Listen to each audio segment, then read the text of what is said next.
Hello, everybody, and welcome into Shackled City, episode 21? Are we on 21? We're on 21, right? 21.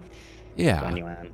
And before anybody even says anything, I'm going to go ahead and tick all of our luck rerolls because chat went crazy.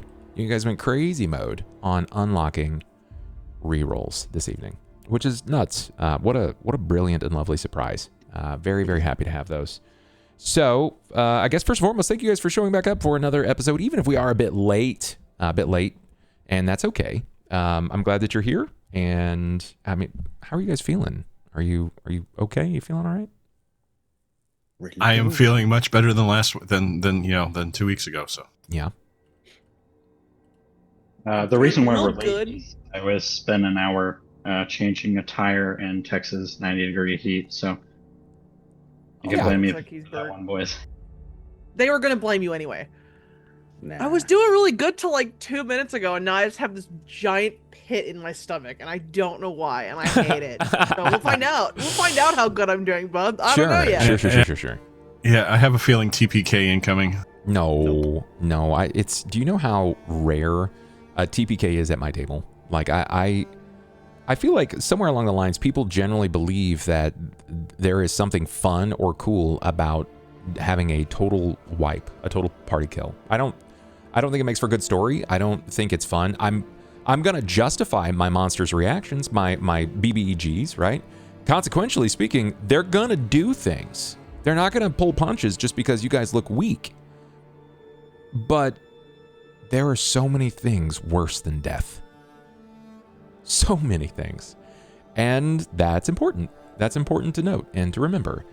So, am I gonna TPK you? Nah, not likely. I mean, if you're fighting someone immensely stupid that sees your deaths as way more useful than you being alive, then maybe, but really not likely. Or if you like magically summon a demon. Yeah, from someone's shotgun knees or something like that, then yeah. Yes. Wait a minute. Yeah. Like I'm in the wrong game. Yeah. I joined a League of Legends game by accident. Oops. So I think we can start this by talking about what happened last time we played. What do you guys remember? Everything was hunky-dory. Nothing bad happened last time at all. No. Well, And we pulled a shackled and made it through 2 rooms max. 2.5. I mean, we finally got to the bottom of the elevator shaft.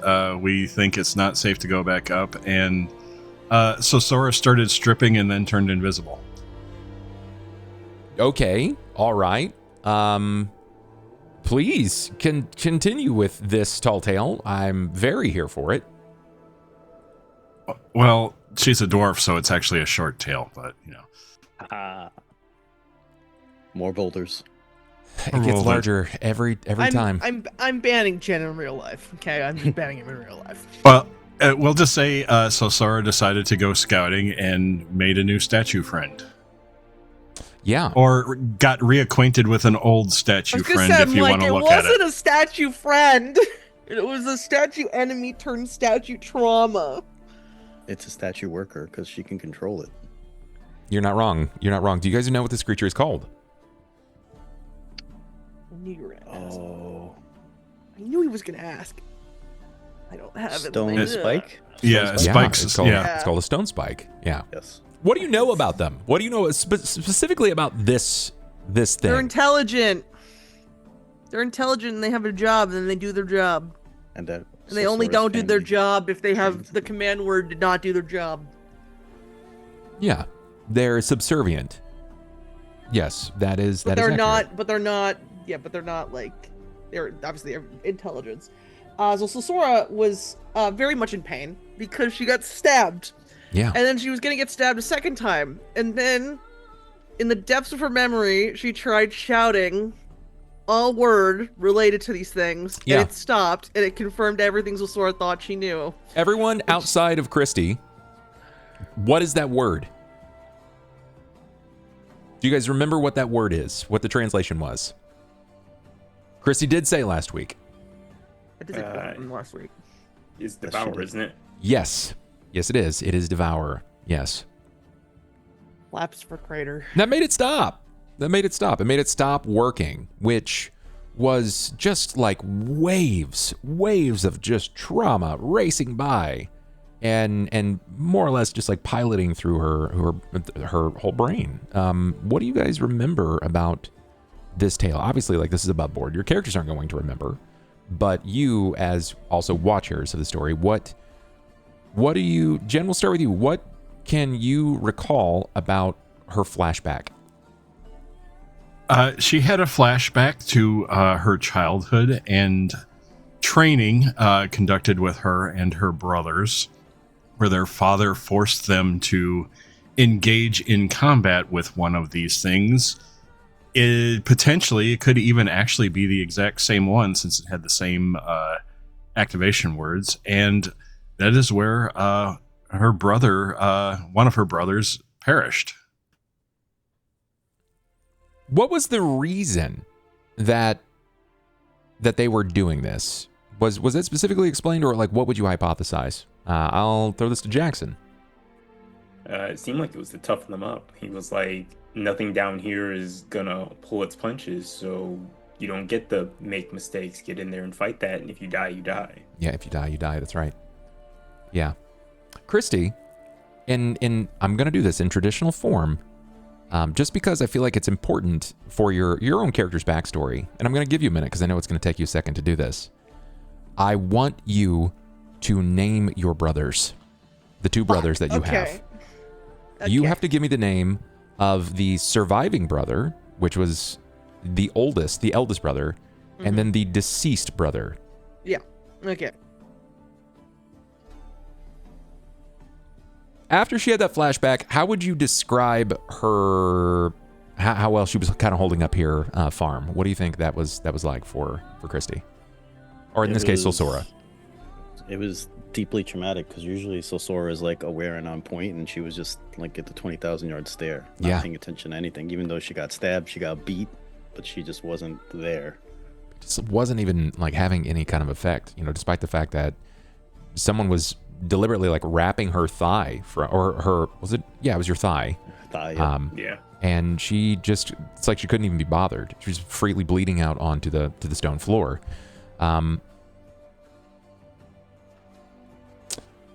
Man, yeah, that's particularly hard to relive that trauma. Was this something that she verbalized? No, I don't think she verbalized that part. No. Okay, so all of the talk about what it was essentially just sort of speculated above board and in player view, not in character view. Okay. Yep. Yeah. Okay. Jackson, you did learn. You've been learning all of these words. Are you building your own lexicon of Deep Dwarf? I did grab the 2 for the Flay Devour. I need to check back for my notes to see if I also grabbed the other ones. I probably didn't. Maybe I did. Who knows? That's fun. That's so fun. You got the word for turning it back on. You didn't get the word for turning it off, if I remember right. Because the first one you didn't get, but then I didn't get the first one, but then when I repeated the second one out loud, Sora was like, "Isn't it ironic that the one to turn it off is devout?" Like she then like she explained. She told us. Yeah, she I explained both of them. Yeah. Yeah. Okay. All right. So let's pass the buck now to Ivy. Ivy, I want to know about this this door, this less than clandestine door that was very obviously in your foray, right? Like, I want to know about it. Tell me about this room. So Aaron had found basically a hidden passage down to the bottom left here from where we're standing. Sure. Where it's kind of a weird dead end after the hallway splits down left, and then there's a doorway. And despite a couple of us looking at it, none of us were able to get through this hidden door, similar to kind of the other ones we had found that had a switch we could kind of feel around for and figure out. In this case, we went back and forth a little bit, but we went through this door where I had heard the munching of like something eating like sinew and bone. There's like a deep snap of like timber, or in this case, what you probably believe that it was a bone. Mm-hmm. Tell me more. Inside was it was a troll, right? Or an ogre. Above board, it's an ogre. Yes, it's an ogre. But I don't know if your character knows that it's an ogre. I don't think you have the knowledge. I thought I rolled dungeoneering or something for it. I don't think so. I can actually scroll back up and see, but I don't believe anybody above dungeoneering. Board, it is an ogre. I think we haven't. No, you guys did not make any check on this. Yep. So we just know it's a big old guy that's likes eating thighs. What's in this room? Lot of carcass, a lot of leftovers from what we can assume is humans or humanoids, right? And a chest, and I assume something to contact deeper into the dungeon, since he was gonna call what's his name? What is his name? Talk about Casmogen. Casmogen, yeah. Yeah, Kazzy boy. I always forget his name, but you guys did find out something interesting about that. Yes, we did. What did you find out? So, Casmo, Carter specifically kind of figured this out by like breaking apart the words and kind of like looking at the etymology of what his name means, but I think it was like dwarf made, or like kind of like he's basically like a humanoid made, something like that. Jackson, you want to piggyback on this and give us more of what Carter got out of it? Yeah, Carter figured out that Kaz refers to dwarf or deep dwarf, and Mojin refers to a magical construct like a golem. Yeah. And then he figured out that everyone keeps calling him half dwarf, half something, and he's like, oh, he's part golem or something along those lines. He's a magical construct mixed with a deep dwarf. Yeah. Dwarf or deep dwarf, one of the two. That's at this point, it's for sure. Are you certain it is a deep dwarf? Are there many implications that it's been a deep dwarf? Yes.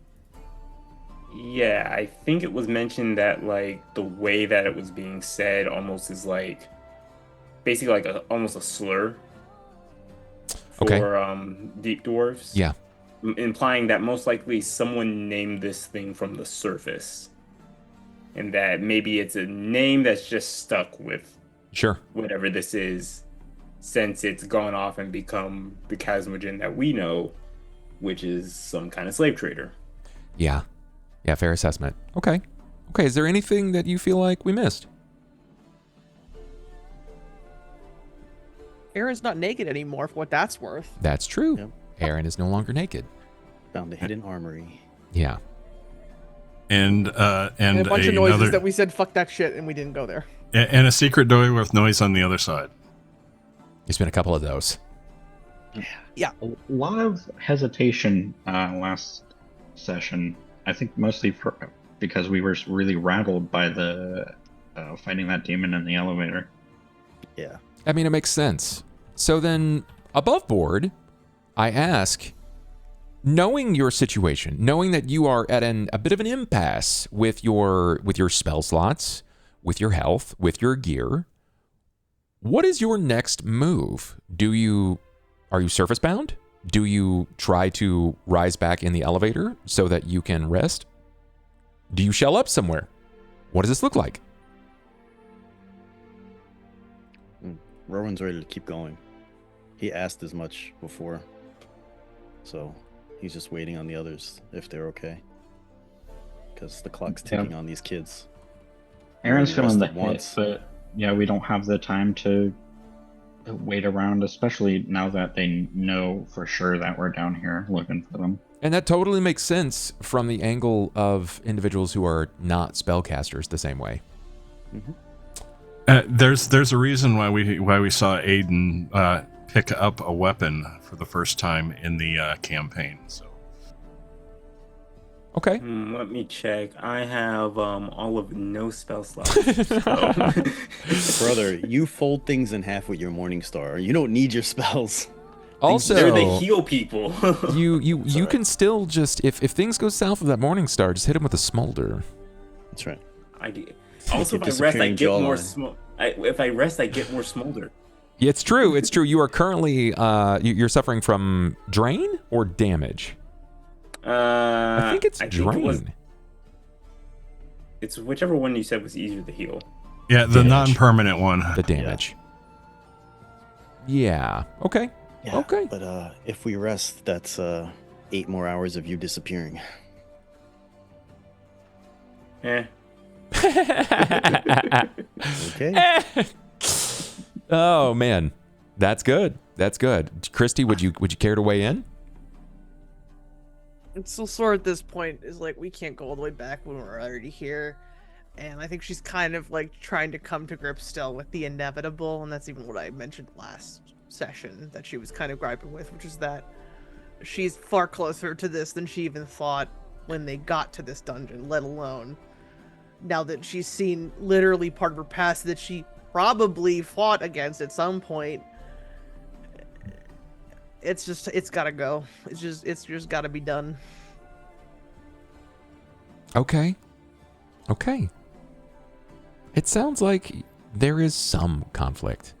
There is no doubt in mind at this point that each of you have the goal of returning these children to the surface.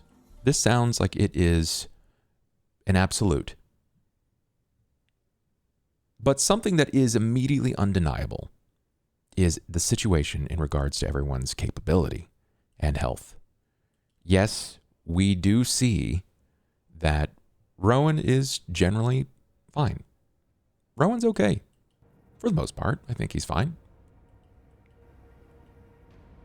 We see Carter slightly bereft. We know his spells have dwindled. We know that he is suffering from attribute damage, which isn't anything to scoff at. And I do have a note here. While he can't see it because it's on my sticky note, Rowan is not perfect. I remember I'm not perfect. I know you have that sticky note. Yeah, I still have but it hasn't come up yet. It That's hasn't true. come up yet. A new dawn, a new day, my friend. It has not come up yet. Yes. So, it's become so desperate that your spellcaster, deliberate wizard in training, mind you, has opted in for a melee advance. He has donned a weapon to push forward. But you will quickly see just how incapable he is in those moments. You've seen, he's not exactly the most frail individual. But spellcasters are a bit more thin. They can't take the same kind of duress. And while Christy, as Solara, is built different, even she has her limits. So you push forward, and you find yourselves at an impasse. You know for a fact that immediately to your southwest is a sourced hidden wall. You're certain that there is something of importance through this door, or this ogre, or whatever he happens to be. A diner of flesh. He wouldn't be protecting it. He wouldn't have struck out, delivering such a horrific blow to your freshly remade warrior, mind you. Which that's something that he can't forget either. His life literally flashed before his eyes. He lost everything. Or maybe it's something that he just believes is going to continue carrying him. Is it foolhardy luck? Or is it something greater? You have a room northeast of here. originally ensconced and hidden behind another false wall that led to another false wall. Took you to an armory, where you prepared yourselves. And you found yet again another false wall. So your impasse is this. Do we find safety to regain our fortitude? Do we rest to bring ourselves back to a healthier position? How much longer will the children be able to wait, if they can wait at all? Do we push forward? And there, I leave this to you. The impasse immediately in front of you, each of you standing as Aaron pushes himself back to a full stood position, realizing that his armor, slightly dented from the swing from the hellacious man, with bone and viscera hanging from his maw. Now, Rowan, you caught him. You don't know how far he would have been driven back, but the blow had such force that it drove both of you, and you're not small people. To be frank, you're not even certain that that large man could fit through the door.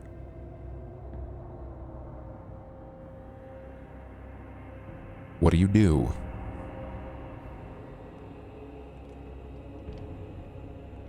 Well, we've got a wall we can't get through and a man we don't want to fight.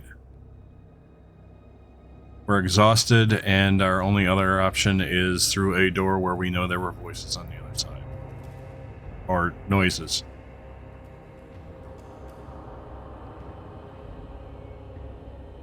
I don't think this is the smart thing, but what else can we do? I think we need to go towards the door that we found in that old armory and proceed through, because these other two routes that we have are routes we know we can't really get through. So what choice do we have? Are the three of you okay to proceed? I'm mostly fine. Aaron just got new armor and such. I'm healthy, but Even though it's already dented. my arcane reservoir is running low. Rowan, can I get from you, please, a Sure. perception? This is not sight-based, for what it's worth. Okay. I'll use a reroll. Sure. Much better. There is a distinct odor that is sort of emanating within your group. It doesn't smell like it's not anything immediately foul, but it's something that sort of lingers, like the scent of decay or a refuse. And because you rolled a 20, you source it to yourself. You know it's coming from you. Maybe it was because of the way that Aaron's body hit yours. You just got sort of blown back and you caught yourself. You became essentially downwind of yourself courtesy of the kinetic force.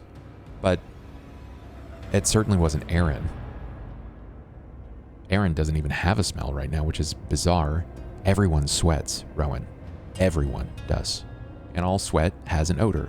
But Aaron, as of this moment, in this very moment, Aaron doesn't smell at all.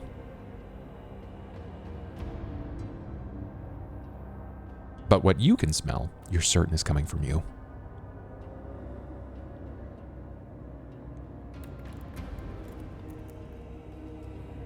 Well, besides your guys' magic, I think those rats may have hurt me a little more than I thought. Something doesn't smell right with my body. And Aaron's body doesn't smell at all, which is weird. Can I look Rowan over? Like, to see if there's some source of why he would be smelling like that? Please, give me like if he's got an injury of some kind? I would like a perception, please, yeah. Wonderful. Here's my perception. 23. And you're looking for wounds? I'm just looking for Well, so Sora probably inherently is looking for wounds because that's probably her first indicator when Rowan says the rats hit me harder than I thought. But she's looking for anything that would be considered not normal. He would show you the wound. I believe it was my thigh or my leg somewhere. But yeah, she would look at wounds first, and if he's showing her, that's where she would look. Sure, you can immediately tell that something is wrong here. You know that it's not been that long, maybe 30 or so minutes, but this is acting surprisingly fast. And you're not sure if it's the nature of this place, of Jizadrun, right? It might be that because everything here has been magically touched to some degree. And those rats didn't just come from nothing. It was magic that summoned them to this plane to attack.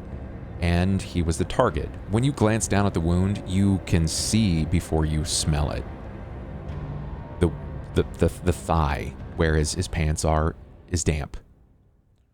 There is this kind of like matting soil of where his blood sort of kind of came through, and it's caked up at the wound itself.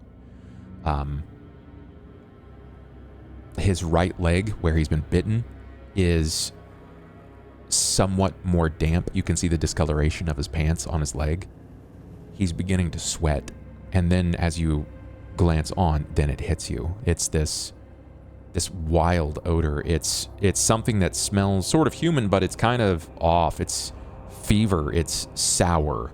It's damp. There is a rankness that's emanating from his leg where he was bit. It's like something was left too long in dirty or disgusting sheets and just kind of like waded through their own sweat.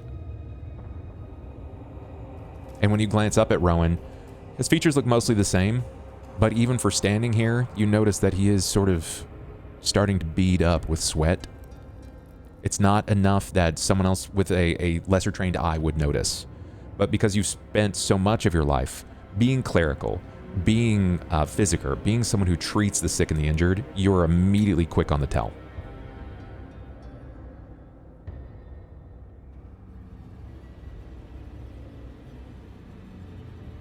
Can you roll your pants leg up, Rowan? Yep. Roll it up. Well, if you can roll high enough for you to see it, yes. Sure, and you now get a better glimpse at this yourself as you begin to roll up your pant leg. Your pant leg is clammy damp.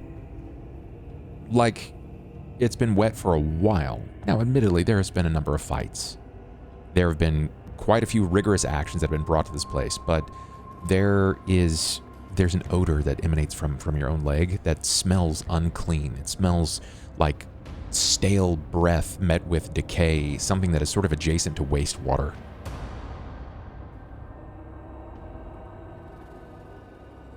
You know you're sick. You don't know with what. Can I do a medicine, like a first aid? The first aid skill I want. What would you like to do with that? I want to try and identify. I'm trying to find the skill I want. It's heal. Heal's what I want. Sure. I want to try and see if everything that I'm seeing points me somewhere specific, or if it points me even in a direction of kind of what is causing it. Even if it's not the exact specific thing, she's looking for something that would explain it. Well, I mean, you've been given enough like information at this point that you can deduce that this is the site for sure. This is the site of whatever is affecting him. Sure. So Sora's more so looking for what it is because she's looking if there's something she can do. You want to determine what it is. So what is that? What? Sure. Give me a heal. I'll set your DC at 18 for this. Can I? Yes, you can. I already know what you're going to ask. Yeah. And also, if I see that it's looking like not good, I would ask Carter to like spray it with his magic water. Clean it up a little bit. 29. Yeah, this isn't the first time you've come across this, but luckily it's still early. This is a disease. It's called filth fever, and if it's not treated, it weakens people to the degree where they lose motor skill. Some people have died from this, especially when it comes to normal, less weathered individuals. Now, Rowan will probably be okay because he is somewhat seasoned. You can tell that he's built of tougher stuff. He's taken some headlong attacks that would wear through most normal men. But even normal men fall to the flu in this era. This is an actual disease. This will have to be treated, or in the next 3 to 5 days, it will take him to the point where he can barely crawl. I will take my water skin and try and clean up Rowan's leg after he asks to have it cleaned up. Sure you do. Give me a heal, please, if you're just going to... Like, you're going to need... Is there anything else that you're doing, or are you just kind of, like, running water over this? Yeah, I'm just basically running water, trying to find on my person some scrap of cloth that is clean. I mean, if you're, like, digging, Sora will have her kit out for you. Okay. Yeah, because my kit's with Bandy. This is what you're going to see. And this is the biggest indicator now to everyone what has actually happened. As you begin to fill your water skin, it comes out cool. That's in the it's the rule of cool, baby. It's the power of magic. Nobody wants to drink hot water unless you're having tea. It's going to come out cool. And as you begin to pour it over his thigh, you see when the water skin runs out that it's that sort of like epilation of heat that rises. It's like it's hot. All right, that changes things a little bit. I'm fine. As long as you guys can proceed, we just wrap it and go. I don't think it's smart for them to proceed. I think at this point, as much as we all want to rush headfirst into this, we're gonna get ourselves killed. The children would be dead by then. They're getting bodies to feed this thing from somewhere and feed the mimic from somewhere.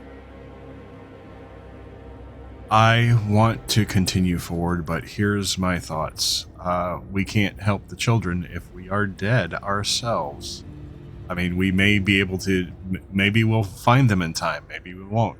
Maybe we'll find them just in time for, us to fall, and then we can't get them back to the surface.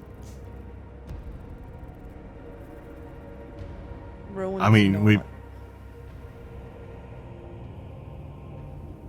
Go ahead, Selsara, you were saying? Rowan's not in that quick of damage. We're talking days for even a normal person.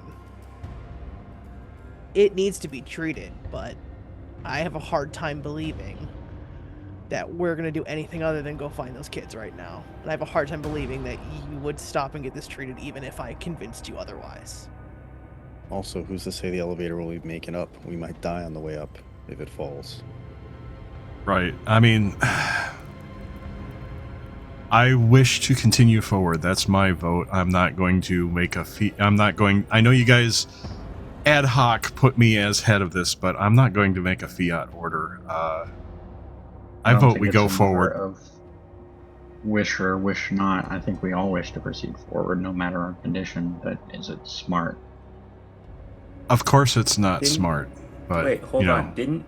So we need to save the kids. That's our main priority. And to make sure that this doesn't happen again, we really need to do something about Casmogen. However, didn't you and Teeb seem to imply that those weren't in the same spot?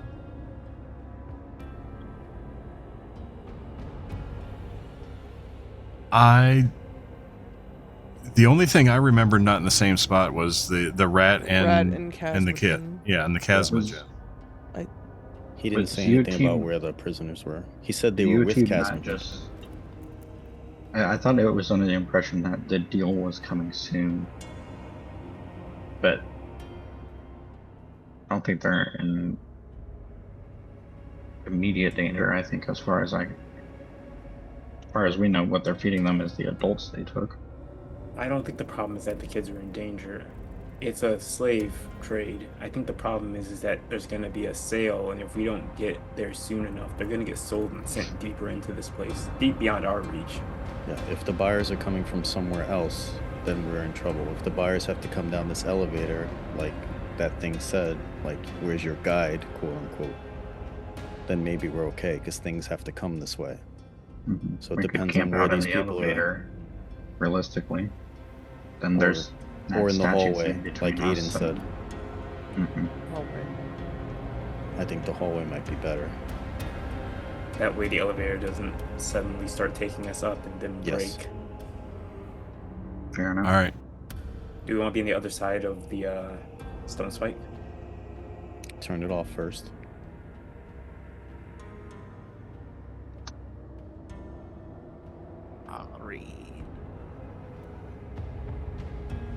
I mean, we are fortunate, but that we have someone who can turn it back on. It can protect one of our flanks, and the other one, all we know is we've got noises on the other side of that door, so we can at least keep watch that way. Thankfully, they don't know we can turn it off and on either. Right. That is, if we are going to take a rest. I mean, here's the thing: even with if we're going with that much of a time constraint, it would only kill an extra hour to go to the surface. But If we survive Do we- the elevator That's ride. 2 hours too long. yeah, do we? Yeah, I was going to say, do we dare take a rest? I mean, yeah, we are all exhausted, but we've got 2 people with conditions that will get worse with time. I don't know if we'll be strong enough to take on Chasmogen in our current state. Or maybe he's a magic resistant golem and it doesn't matter.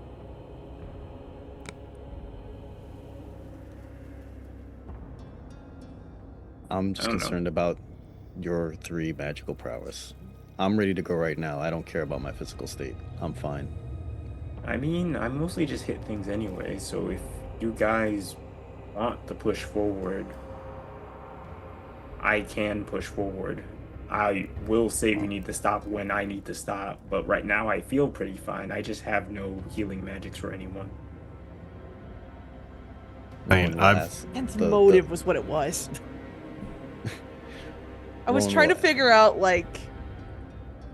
something to roll that to see that Rowan's but I don't even think it. I think Sosora already just knows this after everything that Sosora and Rowan have done. That it doesn't matter what Sosora tells him. Rowan's not. It's not a priority to him over these kids, and it won't be. The only thing, that's what I was about to say. Rowan was going to go to Sosora and ask if she's okay to proceed. That's the only thing that's going to stop him from pushing the party to go forward. I think If based she on the needs to rest, information then we have, rest. We have. I think it's enough of a bet that whoever is coming to collect these children is coming from the surface instead of the Underdark. All right, if we're going to rest, I vote we go to the hallway, we go to that corner, we turn the stone spike on to protect us, we take a bit of string and a heavy pot and put it at each of the doors so that if they get opened, it will alert us if someone's trying to sneak up on us. Where are we going to get heavy pots? I left mine with the mimic.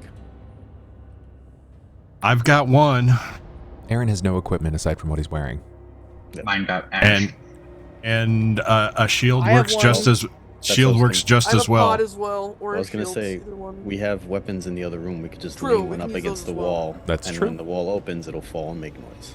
By the way, Bub, when you were gone, I did use the word for turning the statue off because we're going to go in that hallway. I Okay. think, is what Okay. we're saying. So you're gonna basically, Yeah. you're gonna hole up in this in the hall. Correct. Yeah. So Sora is going to be right there. That's where Sora wants to be. As far in the corner as she can is where she's staying. How long are we doing? A partial rest or a full 8? Up to what they need. Yeah, this is mostly for spell slots, so that's a full, isn't it? I'm good with what Aiden and Carter want to do. I believe Yeah. clerics get theirs back on a partial anyway, so I'm okay with either. If we're taking a long rest, Sora wants to look at Rowan's leg slightly more and see if there's something she can do with her healing kit. In a partial rest does not give you all of your spell slots back. Casters generally recover spells only after a full qualifying 8 hours. All right. Well, that's it is, I guess. Oh, I think hours to change my spells. I'm smart. That's fine. Correct. As a divine caster, you have to basically you've got to pray. You have to prep your spells and pray. Yeah. I'm gonna cast Create Water to refill my water skin. Okay, give me a D1000. There it is. You fill it with wine instead. Yippee! I'm just gonna take 5 steps away from Carter on principle. If only anybody knew about it. That's no, right. hell no. 425. So Sora already picked a spot. There's not really much that's gonna get her to move anyway. I was on the other side till Sora's like, I want to look at his leg. Okay. Yeah. Everyone gets a full rest. If that was only a wild magic, that would be really useful. Full rest without Without resting. taking 8 hours. Holy. Isn't there a spell for that? Maybe. Is I don't love the face Bub's currently making, if I'm gonna be so real. Isn't it called like catnap or something? Jackson, I love it. roll for me 2d6, please. Oh, Okay. I don't love this. 6. Perfect. Nice. Because you piggybacked off of Sloth, or vice versa, he piggybacked off of you, it doubles the effect, which gave it 2d6. And this is 425 is called Late to the Party. In some strange way, you just automatically lose all initiative for the next 2d6 melees. So you will always go last in the next 2d6 melees. Nice. Well, Good thing to get that out of the way now. That's not a bad one to get. Yeah, that's Yeah, really but it's- timid Could be in worse. comparison. Honestly, not bad, but it's still good that we got that now. What's hilarious is you were one away from they rise again. 2d4 skeletons, or in this case doubled, would have been 4d4 skeletons rise from the graves to tear your souls apart. That would be bad. That would have been really bad. That would have been a reroll. That should have been a reroll, Chief. This one's lame, Bub. I use one of my rerolls. No! I mean, you can if you want I to. swear I'm to not your God, dad. You better fucking not. I swear to I God. won't delay. Murder you in real life. I'll accept it. And so Sora will also turn the statue back on. I didn't say that explicitly, but once everyone's gone past, she's turning it back on. Okay. Are you shutting the door? The wall, if you will. Yeah, we were This gonna one shut it is- and put the weapon against Correct. it, so it's like a alarm in case somebody. Okay, comes so up. you're doing it for both doors then. Correct. All right. Yes. To both doors. I would like to know, is anyone taking a watch? Me, for sure. So Sora definitely is. Rowan would take one watch as well. So Sora will need sleep. Even if it guess. takes you to a chance to... Okay, all right. I'll take one watch. Okay, so then theoretically, you guys could rest 10 hours and guarantee that everyone gets 8 hours of sleep. You're just working But shifts, if we've already- essentially, If at this point we've already committed to 8, we should commit to 10. so that everyone will Yeah. have access to a full rest. Yes. Yeah, plus Okay. I would get a lot of hit points back. So Fair. Sora will take one and arguably the first one. Got it. Man, yeah, that was... I'm really glad that was a super timid use of that. Yeah. I mean, it sucks to go last in initiative, but you know what? At least you get... I think it's cool because you kind of get a full battle foray. You get to, like, see what everybody else does, so then you can react at times. So, like, being last is not always a bad thing. It just happens that way. And then I cast Which Burning game Disarm I'm in and if I like completely being last or change- not. I cast I Burning don't- Disarm and completely changed the combat after seeing everything happen. Oh, my goodness. But thank you, Jackson and Sloth, for your wild magic of the month. I appreciate you. All right. So who's... I'm just going to Me. ask. You're taking first Me. watch. Me. All right, my friend. And she's looking at Rowan's like,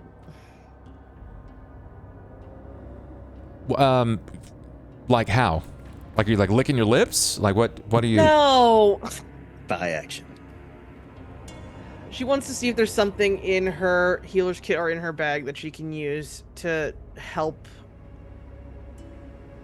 Like, you know that scene in John Wick where he's like, take these, it'll stop your pain. She's looking for something to just, like, help Rowan the best she can because she knows Rowan's not gonna, like, sit back and do nothing. Basically a steroid or something. There's not going to be anything like that. I'm sure. I'm nothing, sure. Nothing in the kit. That's Unfortunately, we haven't entered the era of that kind of medicine. Oh, yeah, no. That's fair. That's fine. I mean, As long as Rowan looks like he's generally the same and he's not rapidly declining, she's fine. Garlic and onion poultice over the top of the wound would help draw out some of the filth. Just have garlic and onion lying around. Yeah, it's a healer's kit.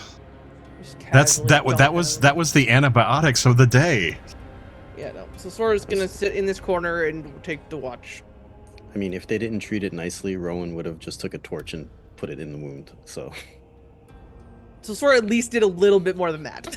So Sora, you would know 100% that concept of cauterizing the wound is oftentimes what led to the death of people in this time. Yeah.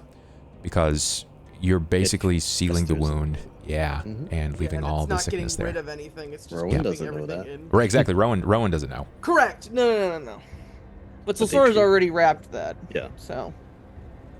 Okay. Then for this, Sora, I would like from you. Yep. Give me a 5% range that you don't want. 64 to 69. Nice. 64 to 69. Got it. Right, that's 5? Maybe 65 to 69. Yeah, it'd be 65 to 69. I fucking knew I got it wrong. First roll of the day. Feels kind of good. You're safe. Absolute. Under normal circumstances, when rolling off of encounter tables, you have to calculate the possibility of being found. Mm-hmm. Now, aside from the fact that you've probably shifted the dust in the area, you may not have left too many indicators, but it does increase with time. 2 hours will lapse. You continue to watch Rowan. He seems okay. He does not appear to be immediately degrading. Second watch. It'll be Rowan. So Sora's waking Rowan. Rowan, give me a 10% range.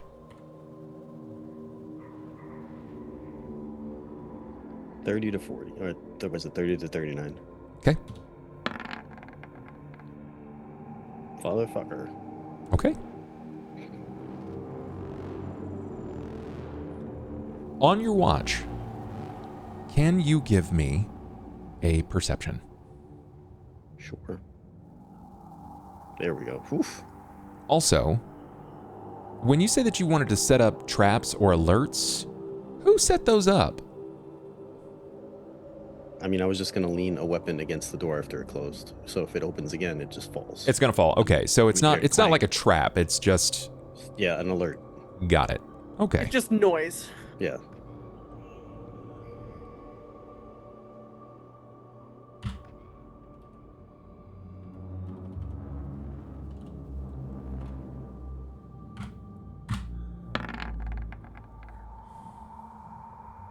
Okay.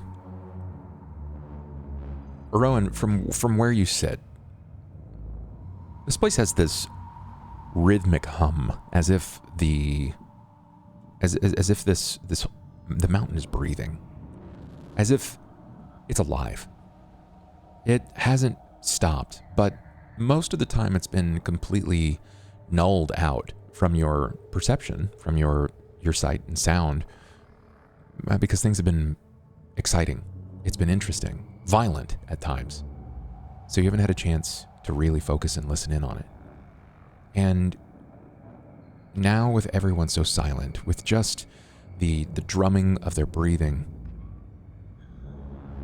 you feel it.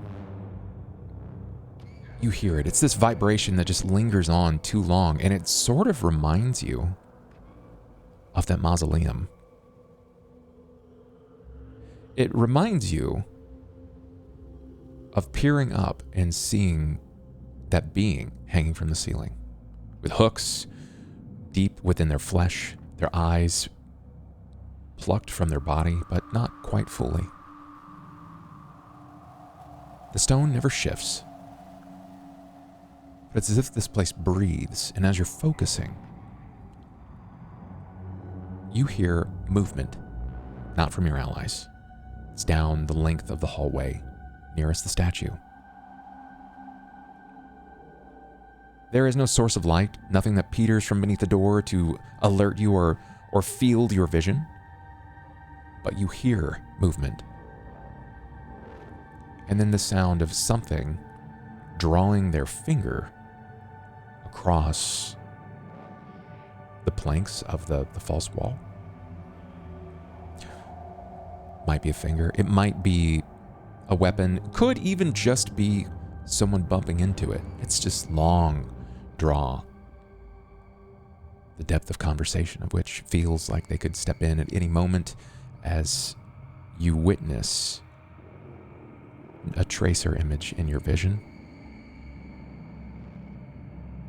You have to double down and refocus your eyes. You suddenly feel hot. You feel warm. You watch perspiration drop from your nose and you follow it down to the stone floor. You have a fever. This wouldn't be the first time you've had a fever, but you were fine hours ago. Instinctively, you glance down, and you can see parts of that bite are beginning to look like it was scalded. Like the skin itself is sort of puckered, and it's trying to curl back. Whatever this is, it is acting quickly. You pause and wait. You feel your muscles cord in your body in preparation to yell out for everyone to wake and stand and defend yourself, and it never comes. You're not sure if they detected something. Give me a memory test.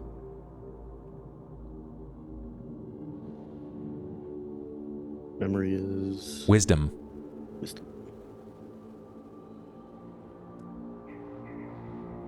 You remembered that Sulsora's leg was pierced on the false wall. There is blood just in front of the wall. It was never mopped up, never covered or wiped away. Whomever or whatever just walked by, you believe that they stopped. You do not think that you have the allure of surprise much longer. But the rest of your watch goes smoothly. Who is next watch? Aaron. Because those nobody else said they wanted to take a watch. True. Did you want to tell him anything, or do you just kind of nudge him awake and tell him it's his turn? Yeah, after he wakes up, I would inform him about what just happened. That somebody walked by the door where the statue was. The statue didn't go off, and they were touching the wall, but they didn't come inside. So just be careful. I'll reposition myself kind of in front of the group, closer to the wall then, and take my watch, I guess. Give me a 15% range you do not want. 1 to 15. 1 up. Sounds good. 24. You're safe. Who is next watch? I'll wake up Carter. Carter. You've been poked. It is Aaron. He's informing you that it is your watch. You're a little groggy, but you're okay. I'll inform him of much of the same of what Rowan told me, just so he's aware someone was nearby, but either doesn't care about what happened here, or maybe knows, but is setting something up for later. I'll listen as best as I can. Could be you, Teague, chasing after us for all we know. I don't think he likes us. I don't think so either. Carter, I would like a 20% range. Above board. Aaron chose to wake the worst person with perception. But watch. That's true. It has to happen at some point. It has to. Just gotta pick a good section. We'll be fine. I pick 1 to 20. 1 to 20. Now, before I roll this, I would just like to highlight and point out that I have one player covering their eyes. I have another holding their forehead. The tension is thick. Right here. I know you guys what's are going quite on. literally- I'm not gonna say things. I know. I You're know it. in I know it. the fortress, and you are I know bunking it. down in their closet right now, thinking that it's going to be okay. I love it. I'm so here for it. They don't know we're here, guys. You said They 1 to don't know. 20. Yep. So in this case, First 20. it's going to be 1 to 19, because that's 20-digit raise. 1 to 19. 63. Yes. You're safe. Now, God. Jen, you already know the range that I'm going to ask.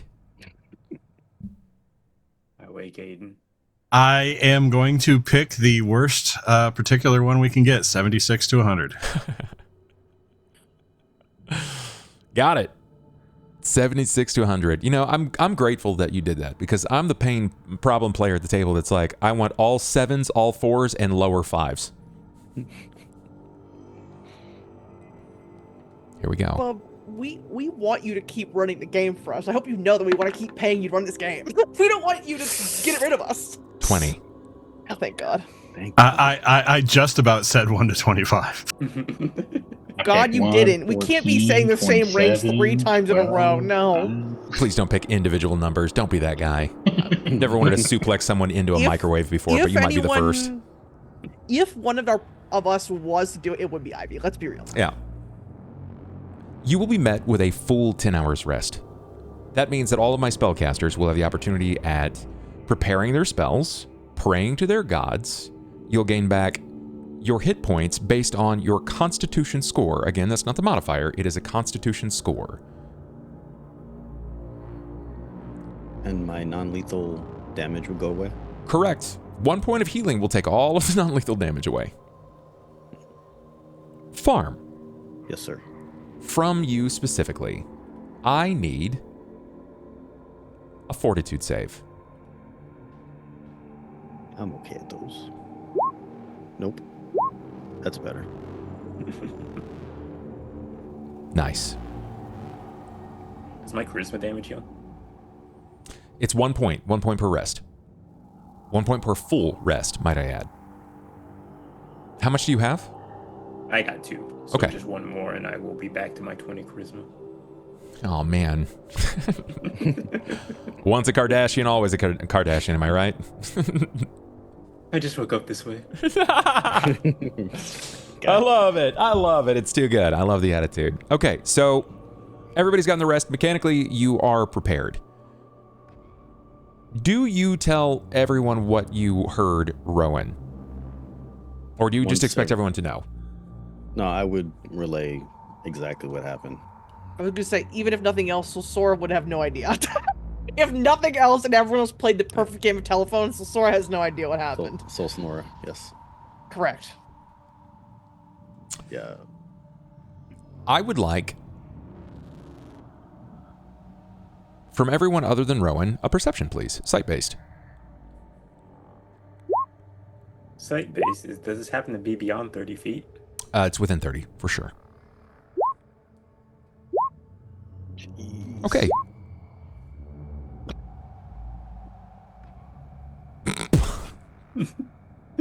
On point. Jackson, you'll never not make me laugh with perception. It will never not make me laugh. How? You kill every other roll. Did you set this so that it changes from a D20 to a D4 is what it rolls every time? There's no way. I think the highest I rolled was like an 18 at one point. It was an but 18, yeah. Yeah, I consistently. I love how many times I rolled 0. The number of times that you've rolled under 10 on something you've got -1 and is crazy, by the way. All right. -1 always. It's an anomaly. The dice tell a story, and obviously Carter is meant to be blind. So Sora has a 28. Aiden with a 28. Aaron with a 15. And Carter with a 1. Carter, you can't be bothered to tell. Not that you wouldn't want to. It's just that it's not immediately in your foray. You have other things to consider. Like, why didn't your spell go off? That's something that has been a consistent thing for you. You know what? Yeah, I still don't have any water. You still don't have water, that's right. Aiden, Solsora, and Aaron. Aaron, you're a little slower on the uptake here. You're probably just preparing yourself, redonning your armor, getting ready for what is coming, inevitably. But Aiden and Solsora, you're the first to immediately tell. Despite his full rest, Rowan very clearly has a fever.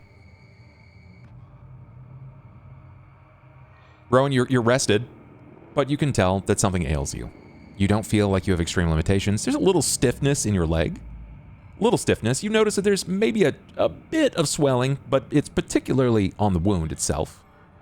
But it's not terrible. You've certainly gone through worse. Are you certain you're okay, Rowan? I mean, you're looking a little hot under the collar. I'm fine. Don't worry about me. Bub, can I cast Diagnose Disease? Yeah, of course you can. Do you have that as a spell? I sure do. One creature, one object, blah, blah, blah. You determine whether creature, object, or area carries any sort of disease or infestation, It's including moles, specifically on slimes, Rowan. and what It's have you. specifically on Rowan because I want more specific. If it's more specific than what I originally thought, that's why I wanted to roll this. Okay. And you know what its effect is. That's pretty important because you already kind of knew what it was before, but now you know its effect. But correct. So he has filth fever. Okay. The onset is 4 days. The frequency of the effect is 1 time a day. So I set it on his wake up. He gets to roll to resist. Oh. No, you already failed. There. No, there. No, you do. Okay, sorry. There is the effect. Got it. 4 days. The effect, above board mechanically, if he fails, he will receive 1d3 dex damage and 1d3 con damage for 4 days. He has succeeded. No. But the minimum would be 4 dex and 4 con, with a maximum of 12 dex and 12 con. He succeeded his first day. You don't know the save, but you know what the effect is. It will literally pull at his fortitude to the point that he is incapable of standing. He won't be able to stomach food, let alone medicine. He will require roundabout care. But for the moment, he looks okay. Rowan cuts off his leg is insane. It was holding me back. That's right. I can go faster now. So Rowan, is this the I'm fine because you just want to keep going, or is this the I'm fine as and you are not feeling impaired? The I'm fine is I'm not impaired yet. And again, we have no way to go back up. We can only go forward. Yeah. And then I'm we going go through that south wall through the armory and just. Yeah, I'm thinking the same thing. And as I am saying this, my glance is going towards Carter to see if I notice any changes. How far things may have progressed. How opaque am I feeling? You're bright-eyed and bushy-tailed, as much as you can be. You have nobody has any idea how long it takes for the vanishing to overtake you. Yeah, that's why I'm checking the progress. Hopefully, there's little to no progress. If it was very apparent, as in a rapid onset, my mindset might change. You know what's actually really interesting, and I think I'm going to give this to Aiden and Solsora. Now that I think about it, you would both notice that Carter is noticeably more pale. Not as if he's vanishing, but like his hair is not as buoyant or bouncy. His eyes are sort of sunk a little, like he is not slept well. If there's a way to describe it, I would say that it sort of looks like he's wilting. Like a plant who hasn't gotten sunlight in a while.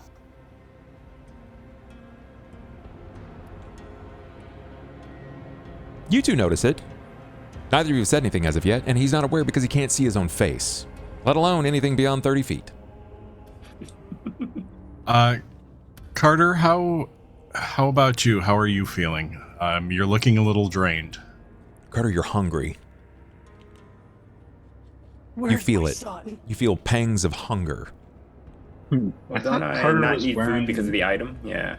Yeah, wasn't he wearing the item that... It sustains you. It sustains you, but it doesn't take away hunger. Exactly. That's interesting. It doesn't take away the urges. It just Correct. makes you not need to eat. Makes you not starve, but hunger is still there. It's still present. And this is the first time you've probably really felt the pangs of hunger.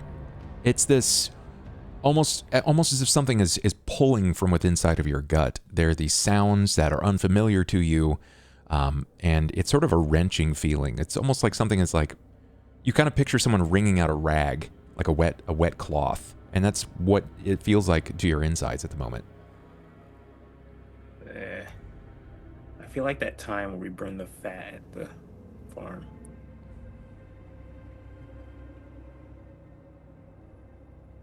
I see. You maybe want to try eating again? I know you think it's silly, but that might help. I'm gonna try water first. And I will try to cast Create Water again. Sure, give me a T1000.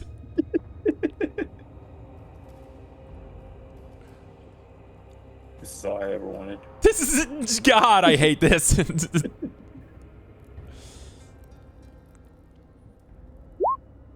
If there has ever been a moment where you thought something was wrong with your magic, my friend, it is now. It is right in this moment.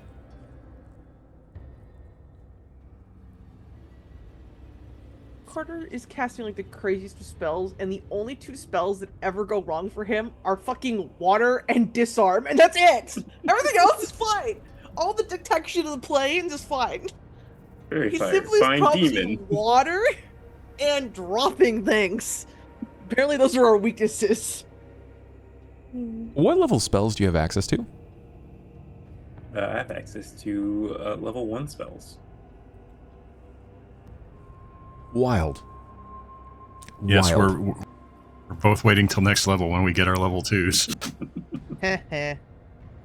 How many magical items are on the party right now? The bracelet he's wearing, the wand, the Cloak cloak. magic? Yeah, 3. How much is on Carter right this moment? 1. He has the bracelet. Just the bracelet. Okay. The thing that cursed me.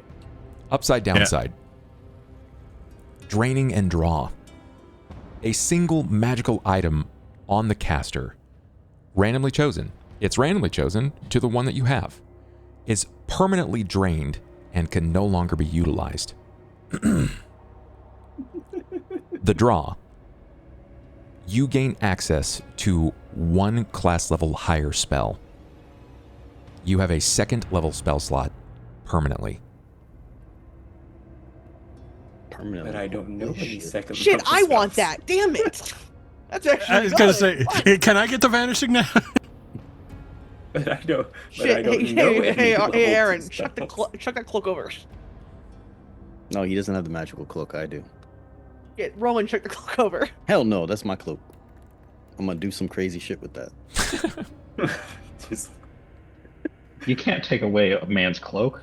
How will we our aura farm now? When you start to take your 2nd level spells and it tells you how many you have access to on your next level up or whenever you gain access to them, you will always have +1 more in spell slots.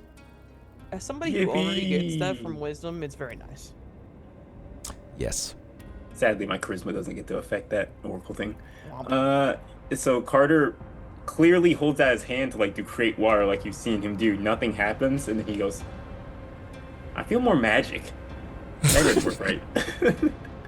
Maybe the crystal was like floating, right? Maybe the crystal stops floating or something in the bracelet. It just falls apart. It just falls that's, like, that's when as you're trying to cast it, because it's on your arm, right? You put it on. Yeah. Yeah, I put it on. I don't think this makes sense for Aaron. I think this makes sense for Aiden. I'm gonna give Aiden the perception here. He's the only one that would know.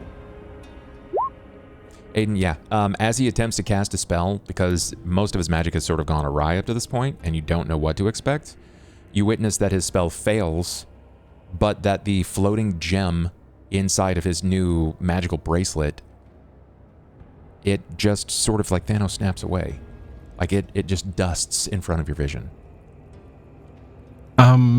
It looks like the eddies that we have been experiencing since encountering the angel and his problems has now affected you and your bracelet. Looks like you drained it. Whoops. Whoops. I might try getting more water later. If you need But water, see, I can here- give you mine. Don't worry. But see, I here's can try the, creating water. I'm sure that won't go poorly for us. that may also be why you're looking a little pale. I mean, if you drained it and you're feeling like you did on the farm, the closest I can experience is that might be hunger. So that was supposed to suppress that. So we'll see.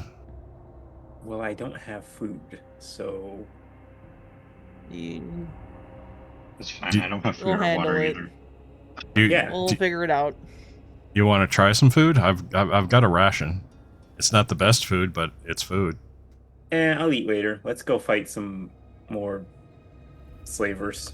As he says that, you hear this from your Shut up, gut. you. Shut up, you. We don't have Monster? time. It's almost on cue as well, which is great. It's perfect. Your next steps. Or to go to the false wall in the armory and try and go through there. Okay, you're heading to the south wall. Before because Sosora's gonna go this. She's gonna wait for everybody to go past her, and then come in last. She's coming last, but she's waiting for Aiden and Aaron to go. Okay. Because she's a little apprehensive about the mysterious figure on the other side of the false wall. Sure. So she's making sure they're not being followed. I got you. All right. And I'm going to say, before I activate the trigger I found last time, I'm also going to try and invoke the arcane, so stand back. We don't know what's happening these days. I may be affected by the same eddy as Carter does. When Rowan gets right here, like this, Sosora is just gonna say, just tell me if it gets worse. Tell me if you feel worse. I think you'll know. But she's physically gonna say to just you. Yeah, he'll nod. And once I look and everyone is taking their space, I am going to mage armor myself. It works just as intended. Holy fuck! You feel the spell sort of oblate beyond your body, as if it's almost kind of like Carter. rising from your skin.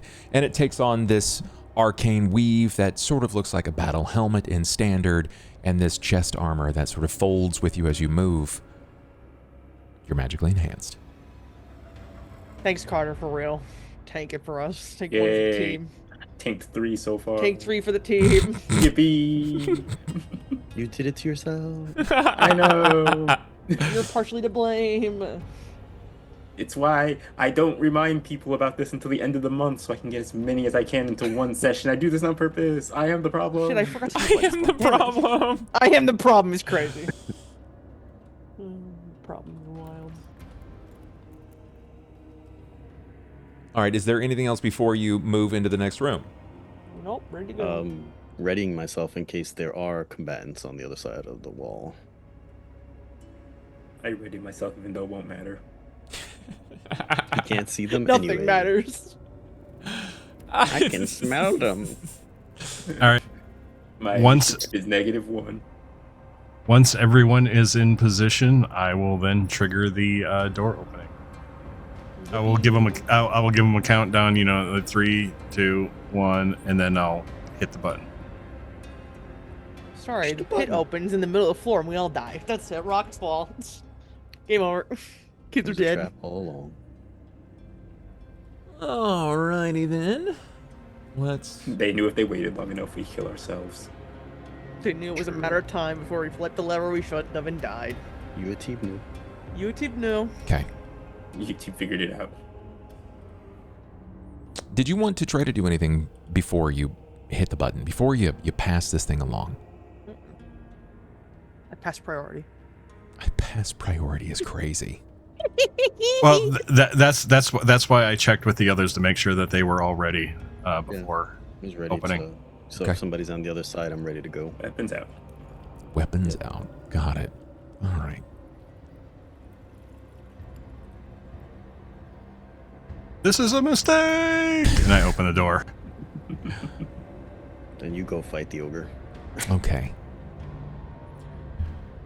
Beyond you, the moment that you begin to pull back this door, it begins to slide. There is no inconspicuous nature about this. It is quite conspicuous because most of the wall slides. Yeah, most of the wall slides. Let me place this up here. I literally just scrolled. Yeah, that's it. We're going to run that. All right, my friend. So this is essentially what you see. You guys hear that? I hear the wall sliding. As the wall begins to slide, you hear the sound of a grated stone border run across the floor. Dozens of forged weapons are neatly... Wait, wrong room, sorry. Doubling back. There it is. The smithy is unpleasantly warm and filled with the stench of hot metal and ash. A blazing forge dominates the east wall, flanked by malachite caryatids depicting dwarven metalsmiths. In front of the hearth rests a 10-foot wide, 20-foot long slab of greystone surmounted by 2 black anvils. Barrels of water and metalsmithing tools rest nearby. 2 cylindrical cages, each one 5 foot tall by 2 feet wide, dangle from the ceiling by iron chains. The bottoms of these cages hang 5 feet above the floor, and giant fire beetles locked within them shed a lurid orange glow. Atop the slab, a female dwarf and 3 goblins hammer away at pairs of newly forged javelins, while 2 halflings sit on the floor nearby, linking together a suit of armor with tiny chains. The dwarf and halflings have manacles binding their ankles. The dwarf's mouth is also bound. The moment the door slides, you are spotted. Let's see. I'm gonna go ahead and pull your vision into this so you guys can see, because I know you're a little lost right now. You're not seeing everything. Yeah, that should open things up a little bit. I need initiatives. I just saw some guys run away. You saw nothing, Jon Snow. Better than 10, not bad. I'll take it. Ha! You Holy go last fuck, Jesus anyway, Christ. sir. That's right. In For the next 6 rounds. order. I love it. I love it. Aaron, do you or does Aiden have the higher dexterity, please? Aaron's is 16. Yep, minus 16, so I have a 3. Yeah, This is apt, but this is not quite right. I need give me something different. Yeah, that's better. yeah, Aaron says That's higher. definitely Aaron. Aaron 16. Aaron, you're gonna go first in the initiative. You're immediately met with this. There are several figures here that appear to be bound by their ankles. The dwarf has some sort of forcibly driven, like almost ball gag around his mouth. It's tied up tightly, so you can hear it in the way that he breathes over the forge itself. It's just this like it's a long draw of a very dry mouth. You charge in. What does this look like? Well, first of all, I get in a position where I can actually see things. And then, from where I'm standing now, I guess I'll kind of... Can I make like a... I guess like a sense motive to see if there's hostility in any of them. You want to throw me a cursory sense motive? Yeah, I mean, go ahead, please. Like, hey, they see us and it's like there's hostility, like what their body language. Please give me a sense motive. I'm gonna re-roll that. Cool. I'm gonna re-roll that. Cool. That man, natural 1 into a natural 1 into a natural 2. Sometimes the dice are here to tell a story. There's no way you... He literally went, huh? What? Oh, like just like that. He got it right there at the very end. It took like a quad turn, but you did it, my friend. And you happen to see in that moment. You witness as the halfling hammers away and he hears the sound slowly looking over his shoulder. And then just over his shoulder, you see a goblin turn and look, its eyebrows furrow and go wide. And then you hear a wah, like as it calls out. It wasn't expecting to see that by any means. You can tell that they are armored.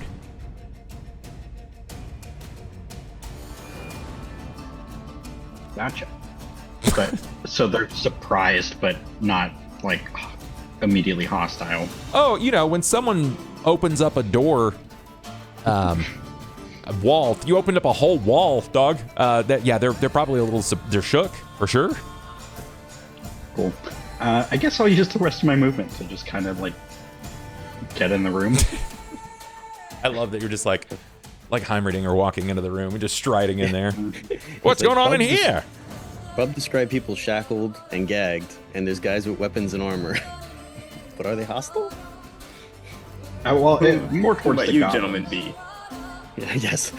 Excuse me, lads. Tell me your disposition, please. I mean, the dwarf could be into it. State your name and business. Yeah. That's right. Aaron, go ahead and move in, please. Cauldron City Guard. That's right. Inspection. That's 15. Papers, please. You will be fined. That's right. You will be fine. This smithy's not up to code. That's right. Look at It this. was filth. 1 gold, but it's 10 gold with inflation. I'll move there. Damn, he's in. Aiden.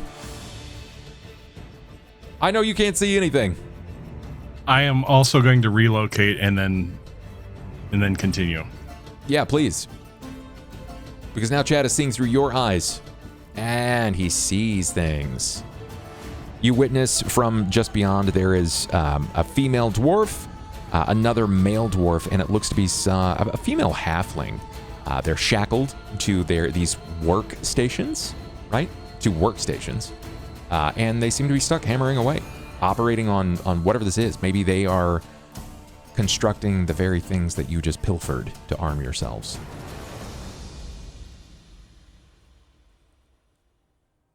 You said there were goblins as well? Yeah, you can tell they're goblins by the way there are.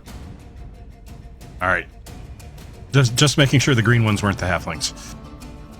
Nope. These are grotesque little buggers.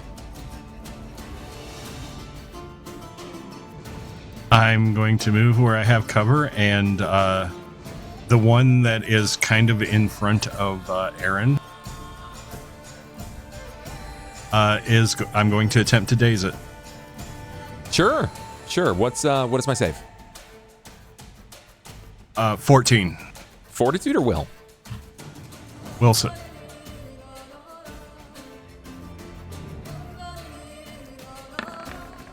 It is dazed. He will be treated as dazed. So as a reminder, what is that going to do for him? He can't attack, but he still has his defense. And he can't attack, can't move, but he has his defense. So he's not flat-footed, unless he's flat-footed from other means. So Aaron, as you're sort of like walking into the room, you immediately move just beyond the fire. You feel the blaze of the heat of the forge next to you as hot coals and other seems to be like rising up and creating this enough so that it begin to sort of like make you sweat inside of your own armor. And this goblin begins to draw forth a weapon, and it just stops as you watch its eyes grow this like hazy silver color, and you hear the sound of spell casting from just beyond your, like behind you, not far, probably within 20 or so feet. it sounds like Aiden is casting some sort of spell, or has. Rowan. Yes.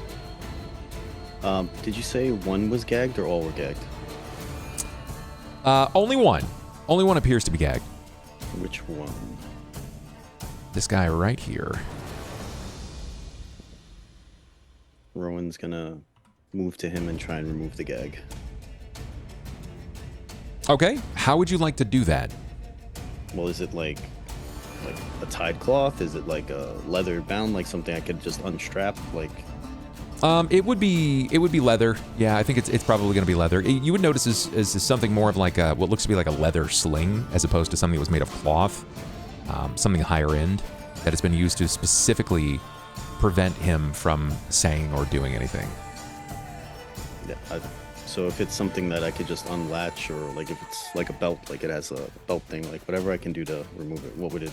Sure, there's just strings. You can pull out leather strings.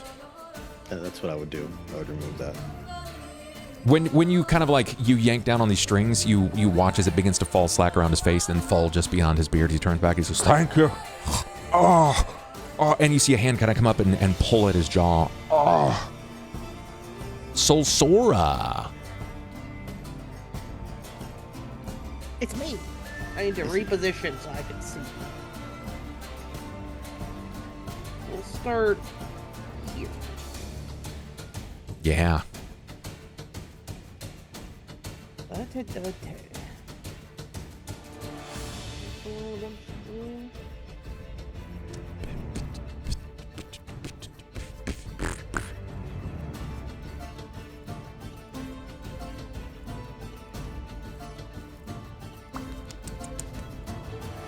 What you got, girl?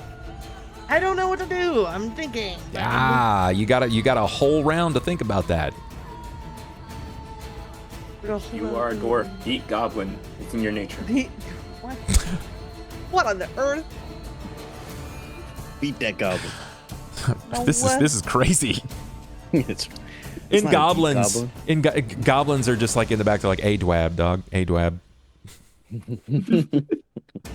So I came in like 8 feet.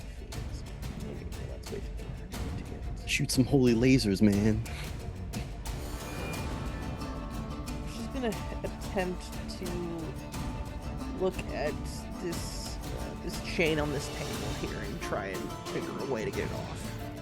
It's locked. You can tell that it's locked immediately as you're walking up to this. You can see that it's got sort of like a nettle pinch around the ankle. They're cuffs. You would need to find the locking mechanism, or you could just try to break it off of them. They could run still. You just have to break it from them. She'll give an attempt to do that and see if it's possible for her to do it. She's gonna try to do it. What's your she weapon? doesn't want to go find the locking mechanism right now. Learning. Oh, I don't have my morning star. Never mind. That's not gonna help me out very much. I mean, you could 20 for days if you want to just roll it. Let's see what you get.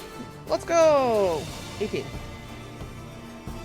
Yeah, you bring your morning star down across the chain itself to try to sever this, and the chain just kind of like bounds back. You were expecting it, right? Like this is made of tough. Yeah. It's tough stuff, right? It's tough stuff. Fine.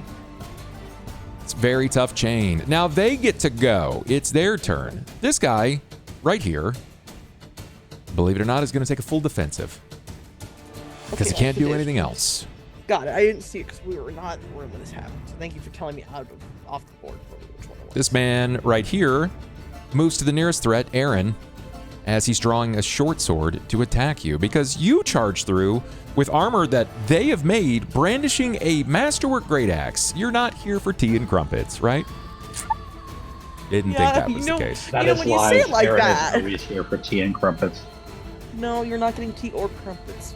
This goblin back here yells out 2 arms Shit, that's not good. and dashes forward to take a swing at you. And that is when you see multiple figures move from a rear table. Of course. 4 Oh, God. hobgoblins will join the fray. Okay. So let's go ahead and get some attacks in here. I'm going to start with Aaron. What is your armor class, please? It is 19. 19, he says. Whew, okay, let's do this. Not likely. Nope. The short sword is drawn, and it rakes across your armor. You hear the ting as it bounces off. You see some spark from his swing. Small-sized weapon. It's not going to have much in the way of impact or effect. Christy, what is your armor? 19. 19. Golly, guys. All right, here we go. Oh, even or odd in my favor. I'm going to call even skis. Oh, I got it. Damn it. All right, good call up. Good call up. Good call up. Quick, Christy, use one of your rerolls to make me roll. No, don't do that. No, I don't. Boy, that's unfortunate. Because it's a small short sword. It's for 1. Damn it! It hits for 3. It's for 3. Thanks, Rowan. That was really great of you. You basically you swing this hammer down, and as he charges forward, he slashes and manages to connect just in between a slit in your armor. Like it was either hyper calculated or just unlucky. You feel the heat of your blood run below the armor itself. Yeah, it checks out.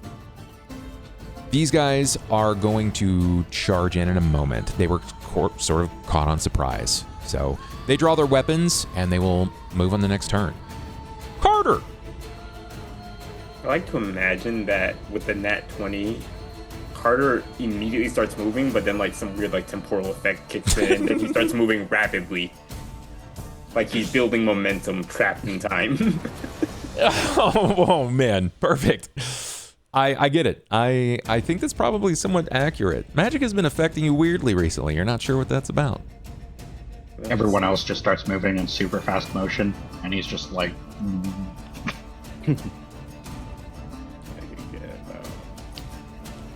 It's a free action to speak, right? Or you can speak anytime.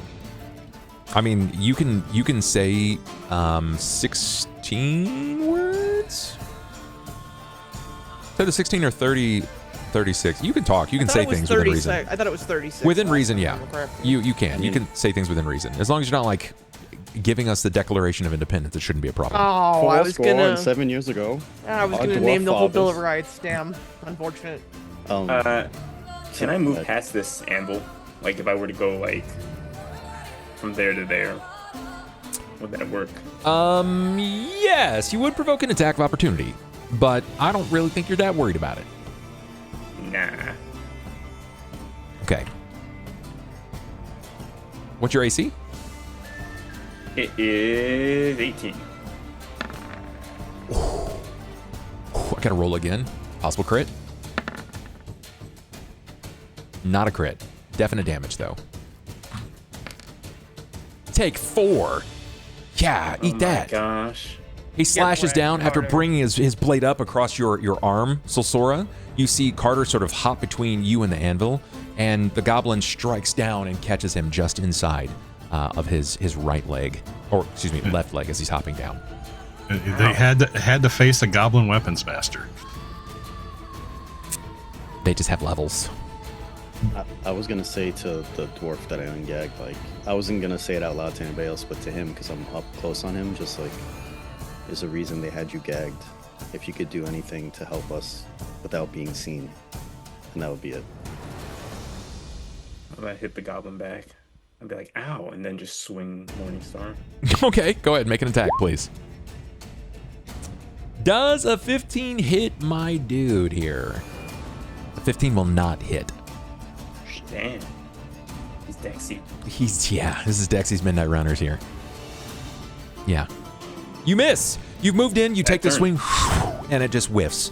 You manage to catch a bit of the tabard. It's odd the way that it's been sort of cut across his body. You can tell it was for someone else or something else, maybe perhaps a dwarf, much as depicted in some of these halls already. But it's been cut down to fit his smaller body and frame. Top of the initiative order, Aaron Reeve. What do you do? I think this goblin is about to become 2 goblins. I'm going to power attack with my great axe. All right. He goes full Techno Viking. An 18 is going to hit. And let's see, does it? It doesn't. It doesn't kill it? Crazy. It doesn't. I'm going to let you know right now, he's not happy. I bet he isn't. He's not happy. He literally, as you bring the great axe down across his body, you hear, oh! And like as he kind of gets folded under the weight of the blade. Aaron takes a swing. Oh, man. Aiden. Oh, wait. Do I have flanking with Sosora? Or does Sosora have flanking with me now? Sosora will, yes. Okay. Neato. Hey, Aiden. Oh, there we go. Okay. Yeah, I was just moving into position. I am getting right there, and I am then going to cast a cone of color spray that will hit the one goblin that Aaron hit and the 4 hobgoblins. Okay. We have something for this. We have... Yes, we do. We have a tool. What is this tool? I don't get to use it that often. No, Measuring. there's a cone effect thing. Yeah, if you go under measuring, you can change it to square, circle, cone, beam. There's also yeah, like that. Effects. There it is. Dynamic lighting. Effects. Give me a cone. Why? Why are you this way? Why can't I find a cone? I can't find a cone. This is crazy. Would it be a burst You effect? have to draw it. I use the breath, and if you draw a line, it shows it. Okay, yeah, let's do that. Like that. This way you can measure it better. Okay. Draw from the center of your person, please. Not The center of from your token. the front of your token, from the actual center of your token, please. Thank you.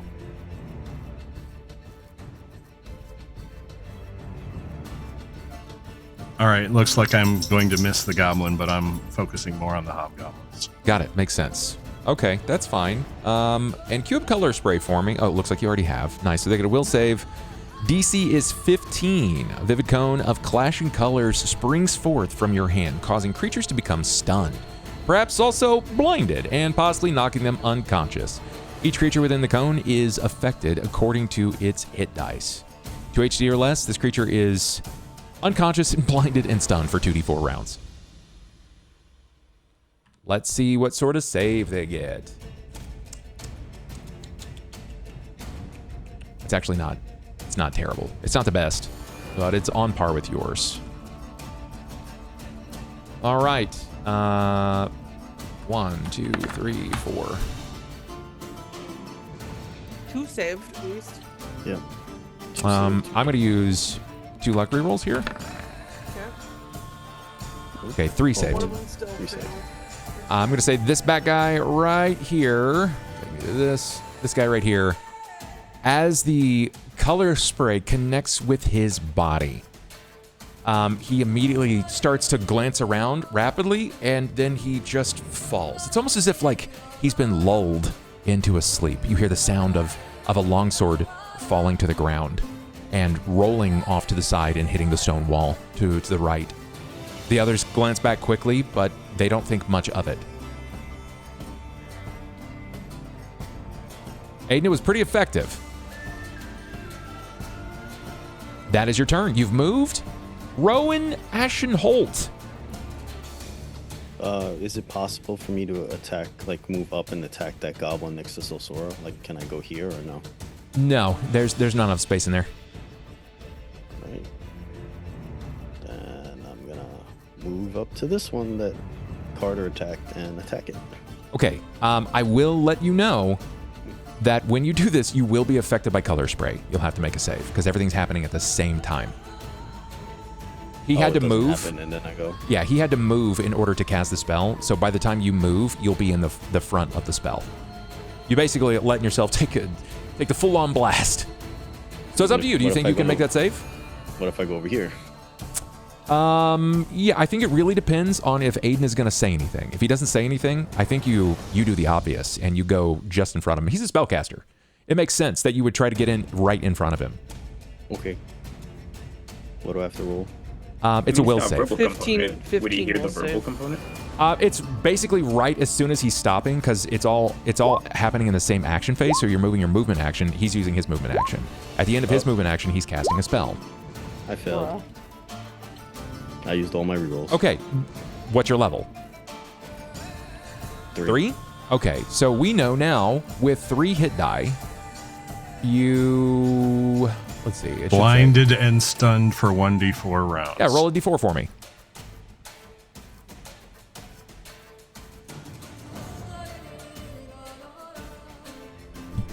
I knew that one was coming. 4 rounds. It is unfortunate, the chagrin of the action, especially as charging into the foray of this. You just want to be helpful, but you weren't expecting to see the cloak sort of drape over shoulder as he leaps into combat, taking the full frontal blow of the color spray. It's like it pushes through his body. It erupts from beyond him into the hobgoblins. They were mostly lucky. Unfortunately, he was not. You were not unconscious, but for 4 rounds, you were treated as stunned and blinded. You can still hear everything. Do we hear Aiden say anything? Because I imagine he would probably be like, oh, fuck. Like, just damn it, don't get in front of my hands. No! The spell does have a verbal component, so I assume he's in the middle of verbally casting this. Yeah. The thing is, like, because everything's sort of happening at the same time, And he's so focused on casting it. exactly. He's not gonna withdraw his spell. Solsora. Hi, I would like to take my Morning Star, and I would like to smash this guy into the ground. Please Fight him. please do so. Make an attack. You got it.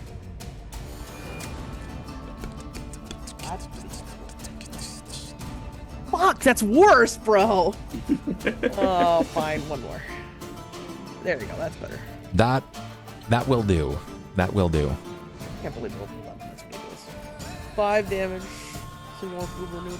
Thank you. Damage is coming out. So we got 5 there, and he had... Bulba, you had 16 on yours, right? Okay. And I assume the answer is going to be no. Is there any way she can position herself That is correct. between this goblin that's hitting her and this chained person? They're already occupying the same square. That's fine. Okay. I figured that was the case. I figured I would ask. That's fine. Got it. Then she's just going to remain there. Okay. It's going to go to my turn. So we're going to have... This goblin is going to move up, and he's going to try to attack. So again, they don't hit well. So 1 and 2. 1 is going to hit. This guy's going to charge up here. He's going to charge here.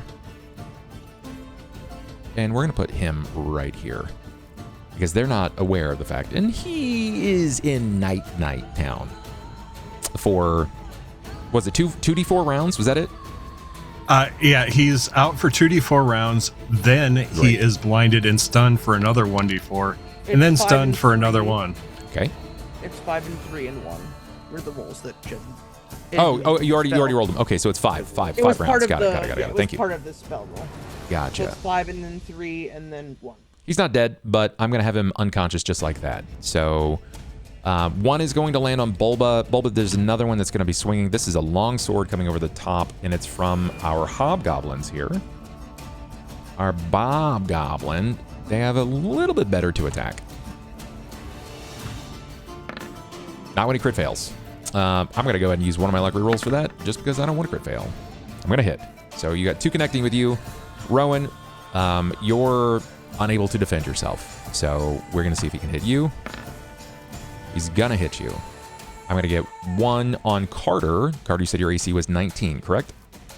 18. 18, thank you. That's a possible crit. That is confirmed critical. Okay. Damn. We are going to start with the confirmed critical here. Carter just... Decapitate me. No! I don't want to decapitate. Really just seem to get all of Do it. Carter, tell me when to stop. Stop. Got it. All right. And this is a sword slashing.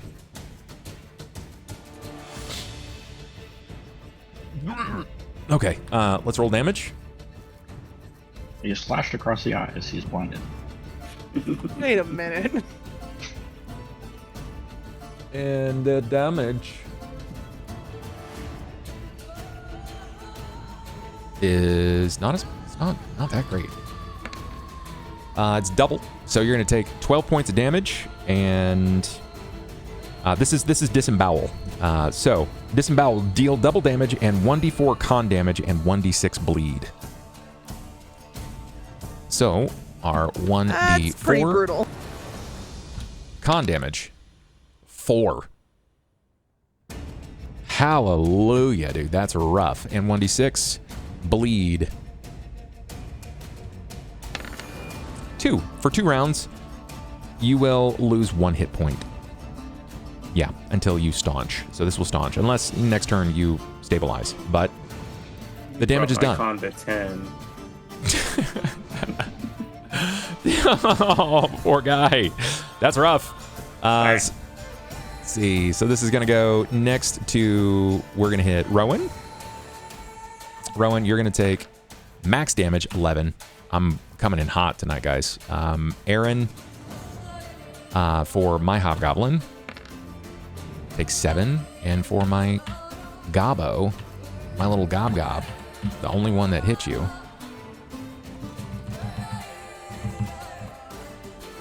Yeah, Jim's friend has a good question. Does that reduce max HP? it does, yeah. That would take me down 2. Correct, it would. It's rolling a D4 for the damage for them? I did connect with someone. Yeah, yes, correct. They are. It's 1d4. It's short swords. Yes. It's short swords. You're gonna take Bulba. Take 4. Take 4 points of damage additional from the goblin. It's very clear now as you watch. Rowan does not respond to getting struck with this blade. Carter, you are ran through. You feel your skin puncture, and the blade remove itself from your body as heat begins to quickly run down the length of your back. It's like you were stabbed just above the kidney. And Aaron, it's just an onslaught of blows, just coming down on top of you. Carter, it is your turn. So if I remember correctly, casting with these guys next to me is not in my favor. That's correct. Unless you have a supernatural ability. If it's a supernatural ability, it shouldn't do anything. But if you actually cast a divine spell, yeah, you provoke an attack. I wish Bless was a supernatural ability.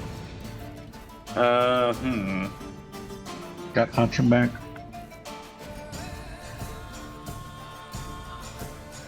Do I get a flanking? Like, is the goblin tree just flat? You have flank. You're gonna get a bonus to hit him. All right.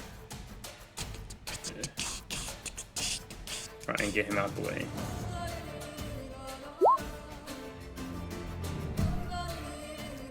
Yeah, you hit. An 18 on the die. you definitely connected. 5 points of damage as you bash again at the back of this creature.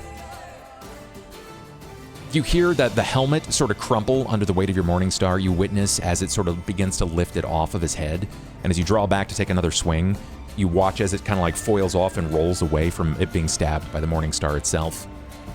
Top of the initiative line, Aaron, you just witnessed this eruption of magic from your right-hand side, and now Rowan is not moving anymore. He's stuck. And he just was slashed across his chest and did not respond at all. Yeah.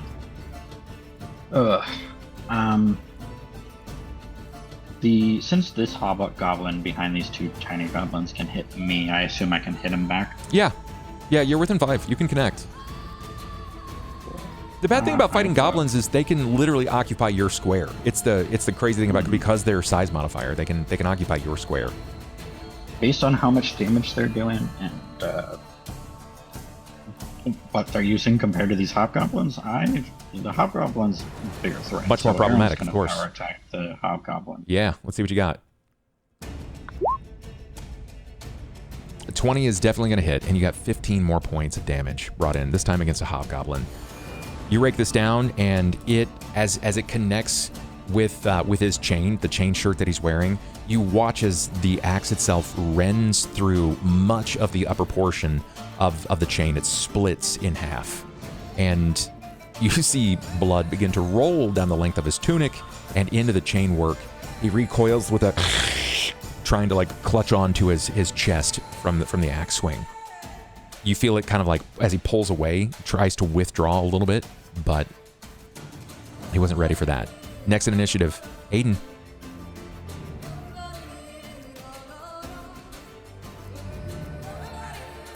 Basically, I'm just gonna kind of hiss at the 3 people that are chained. It's like, help us now or be chained forever.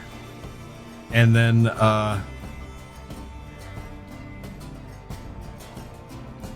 hold on.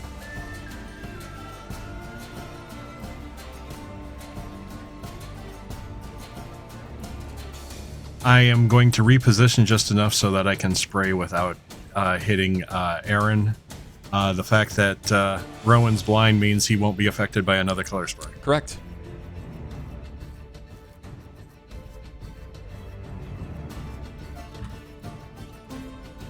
That is correct. Cue color spray for me again, please. Thank you.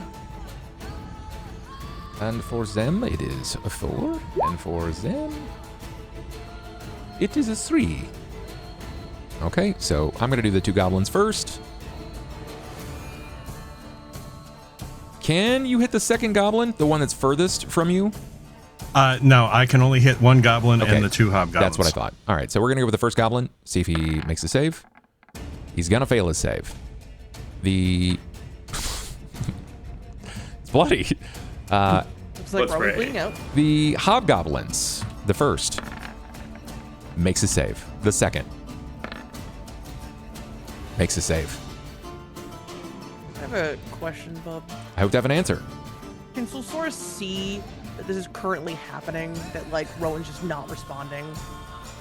The heat of combat itself is so fast. It's That's technically only been like 2 turns, yeah, but for sure.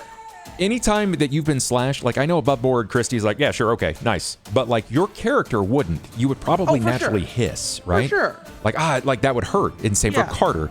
Rowan was just viciously slashed, and there was no response. I was wondering from if Sulsora had if she saw that occur and take place. Give me a perception. I want to see. It's going to be difficult for you to see because there's a lot. Yeah, I think with the 23, it's safe that you did see that. Yes. Okay, that's all I wanted to know. Thank you.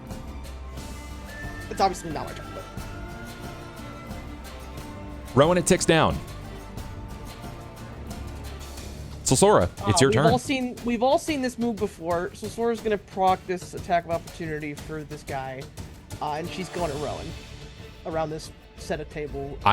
This is where I differ as a storyteller. I don't think it makes sense for a creature that's not looking at you to make an attack of op. Oh, I thought he was still looking at me. My bad. If he's looking at Carlin, when he got his shit rocked by the Morning Star, he would have turned around. Because I thought he was still looking at me. Yeah, you're not really connecting with him that well, and Carter's behind him. He realizes that's a problem, so he splits his attention, and then Carter hits him pretty hard, so he has to turn. Yeah, so he's not going to get an attack off on you. I didn't realize he wasn't looking at me. She's going to come to Rowan here, and because he's not reacting, she's going to assume there's something affecting him. So she's going to try it. You literally see him he's like he's frozen. First, she's going to attempt. Can I attempt to pull him? Yes, you can. If you attempt to pull him, however, you're not going to get another action. You're just going to remove him. I think it's more important for Sulsora to get him a little further away. Give me a strength check, please. Sure. Yeah. Nope. Yeah, that's good enough. You're kind of able to, like, you're already low enough. You just sort of like toss an arm around his torso and you pull him out, and you realize like how turgid his body is. His muscles were corded, prepared for combat, and then something happened that just sort of locked him. Not quite frozen. It just takes him a moment for that muscle to relax and sort of unfold. Yeah. He's stuck in this semi, like, I don't want to say semi-permanent, but you don't know how long he's going to stay like this. Yeah. She just wants to, as far as she can get him just kind of out of this big clusterfuck. Yeah. Is what she wants to do. So I don't know how far that is. That's fine. You can pull him back 10 feet. So however far from his position, 10 feet, you can get him to about like right over here. Yeah, we'll come to about there. Thank you. Sounds good. Carter, it is your turn, and as you hear Aiden yell over your shoulder, do something now or stay chained forever, you see this small female halfling. She tries to turn to help, but her hands are chained to her workstation. Oh, I don't have the magic break spell. That's Aiden. Also, I think if I try to cast a spell, I'm going to get jumped by goblins. True. What do? Do you face the goblin or do you face the hobgoblin?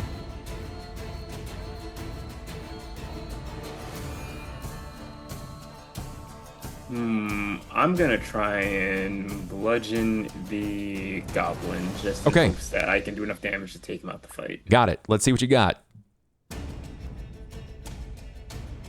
And that's gonna be enough. Describe how you kill him, please.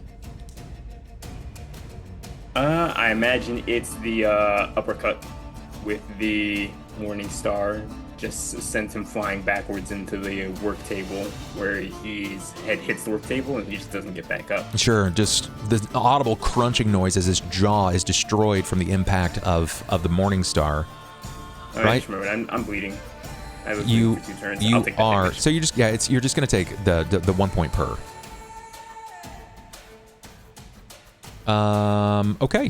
Okay. You managed to do that. So go ahead and take that damage. Do you move? Do you want to turn? I'm gonna focus on the hobgoblin now. Got it. I don't think getting an attack opportunity on me right now is in my favor. It's not. Yeah, you're right. It's not ideal. Aaron, you realize how quickly you have been left alone. You watched something happen to Rowan. Magic burst from his chest. He's been struck, and then you see the arms of Silsora, even if only briefly, and he's withdrawn from the fight. You now realize that the numbers are quite high. This one right here, right? This goblin? The goblin failed. So he is also... I just need to find another type here to throw over the top of him. I'm going to say purple. Yeah, he has been affected. He immediately falls prone, drops to the ground, unconscious. Cool. I mean, Aaron really only has one move. But man, it's a good one. He's gonna power attack the hobgoblin again. Let's see what you got. That's enough to do it. Describe how he dies, please. Aaron basically, from the last time he hit him, he pulls back his weapon, kind of flourishes it a bit, and then aims right at the weak spot that he created with the first attack, and just gets right in there, breaking his ribcage, getting into his lungs, and just dropping him. Correct me if I'm wrong here, but did I get my round? Did I skip my entire combat round? Oh, I did. I wasn't hit. You did. I did. I skipped my entire combat round. Okay. What just happened is fine. We can't see you on the tracker, so it's because I haven't added myself to the tracker. Yeah, it's hard for us to keep track of where you are. You should be going before Carter. I'm going before Carter. That's exactly what I'm going. So I'm going to go ahead and opt in for that right now. If you want to make the attack with the hobgoblin. He's gonna try to take an attack for sure.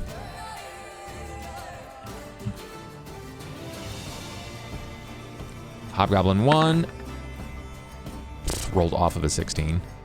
This guy here is going to move up and he's going to try to fight Aiden. Hobgoblin 2. Does a 14 hit you? Okay. I am currently at 16. Got it. And then we have this little guy here who's going to try to shiv you repeatedly in the leg, Aaron. Typical goblin behavior. Yeah. Yeah, and he's going to do it too. Damn, he did it to you. Yeah, take max damage. Take 7, dude. Hit pincushion, nerd. That would kill a normal person. He's just getting in there. Going crazy with it. Pincushion, porcupine. And on Carter, let's see. Carter, does he hit you with this? Yes, he does. Well then. Not another. Well, it confirmed. Bro. It confirmed. God damn It it. confirmed. Son of a Goodbye, bitch, everyone. Carter. Goodbye, everyone is crazy. Carter, please. I need you to not do that. You can't be doing that right now. No, I'm dying. No. I'm dying, Squirtle. You need to not. Tell me what One happens. position Tell me when for to stop. one actively not. One active sword thread at a time. We can't be having two. This is not. I can't do this. What am I supposed to do here? Interesting. Okay. You're not really gonna like it much, but it happens. Find my damage modifier He's got track. ages. It's fine. You're gonna take 8 points of damage and 1 con damage as he draws back. Instead of slashing at you with a sword, his postured steel gauntlet is drawn back and he just connects with your jaw. Shattered jaw. Normal damage, 1 con damage. Target cannot speak or bite until healed. Jesus Christ. Ah. That's painful. Okay. Aaron Fucked up, fam. went on his turn. He slashed through this man. He is dead. This man is also dead over here. You guys are still technically standing. I'm feeling pretty confident in all of you. Aiden, you're up, my friend. All right. Considering I've got a hobgoblin in my face, I'm going to do the one thing I can do without, or one of the 2 things I can do without provoking an attack of opportunity, and I'm going to bolt him straight in the face. It's a spell-like ability as opposed to a spell. Please. Give me some damage. My money maker, it's crazy. 6 points is good. 6 points is good. It's crazy that the goblin that is like on 1 hit point is just holding on in front of Aaron, just shivving away, hoping to God he dies before he goes down. Do something, do something, do something, do something, do something, do something. Like, Die. is literally holding on to his innards while he's still stabbing. Like, God, please just go down. Rowan, you're up next time. Like, it's a, what is this? So it was 5 rounds. So this is 1, 2, this is your 3rd round, right? It was 4 rounds. This is my 2nd round. Okay. You're almost up and Adam. So Sora. Alright, so what's currently affecting Rowan? He is stunned and he is blinded. Okay, Rowan, roll a d20. I'm using binding ties on him. I guess you could roll more than that, whatever. I don't know how you want me to do that with what else is going on with Rowan, but she's trying to get Rowan at least cognizant. So man, I'm so glad you rolled a 1 there. True. You're welcome. But I don't know how you want to do it because I don't know what else is affecting Rowan other than currently the 2 afflictions and his current sickness. I mean, so I don't know what you want to binding call it here. ties, you can touch an ally and remove 1 condition affecting the ally. Transfers at least I a don't number of think I rounds can equal to your pick, can cleric I? I don't level. think that's how it's happened before. Unless it is ended or removed by another factor. This doesn't tell you what is affecting him. No, I know. She's just trying to take something to try and see if it helps him pay I attention. think you're going to take away the stunned. Sure. You're going She's to take trying to stunned do because it's what something you know, that's- right? You know Yeah. that. She's trying to that's literally what she's looking for with this, is she's trying to look for why is he not responding to being slashed in the face. So that makes sense. And for the 2nd time in as many as 3 fights, we watch as she connects with his body. She feels this almost divine aura as she pulls whatever is afflicting him for a number of rounds. In this case, it's probably going to be close to 5. pretty much 30 seconds. Yeah. And you feel your limbs relieved from that taut nature, and you have mobility. You can continue moving. You hear the sounds of Solsora falling behind you as she has put it inside of herself. I'm going to let What you happened? act I can't now. see. I still can't see anything. You hear the sounds of combat all around you. Is there anything you wanted to try to do aside from not being able to see? I mean, if I heard something fall behind me, but I don't know what it was. That's fair. You wouldn't know when she's stunned. She can't say anything. So there's nothing he can do. He can't see. So that's all I would say. I was like, what happened to me? I can't see.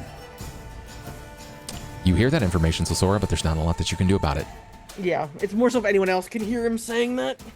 Because Sosora can't do anything about it. Here we go. In my initiative. Just before Carter. We're going to go on Carter.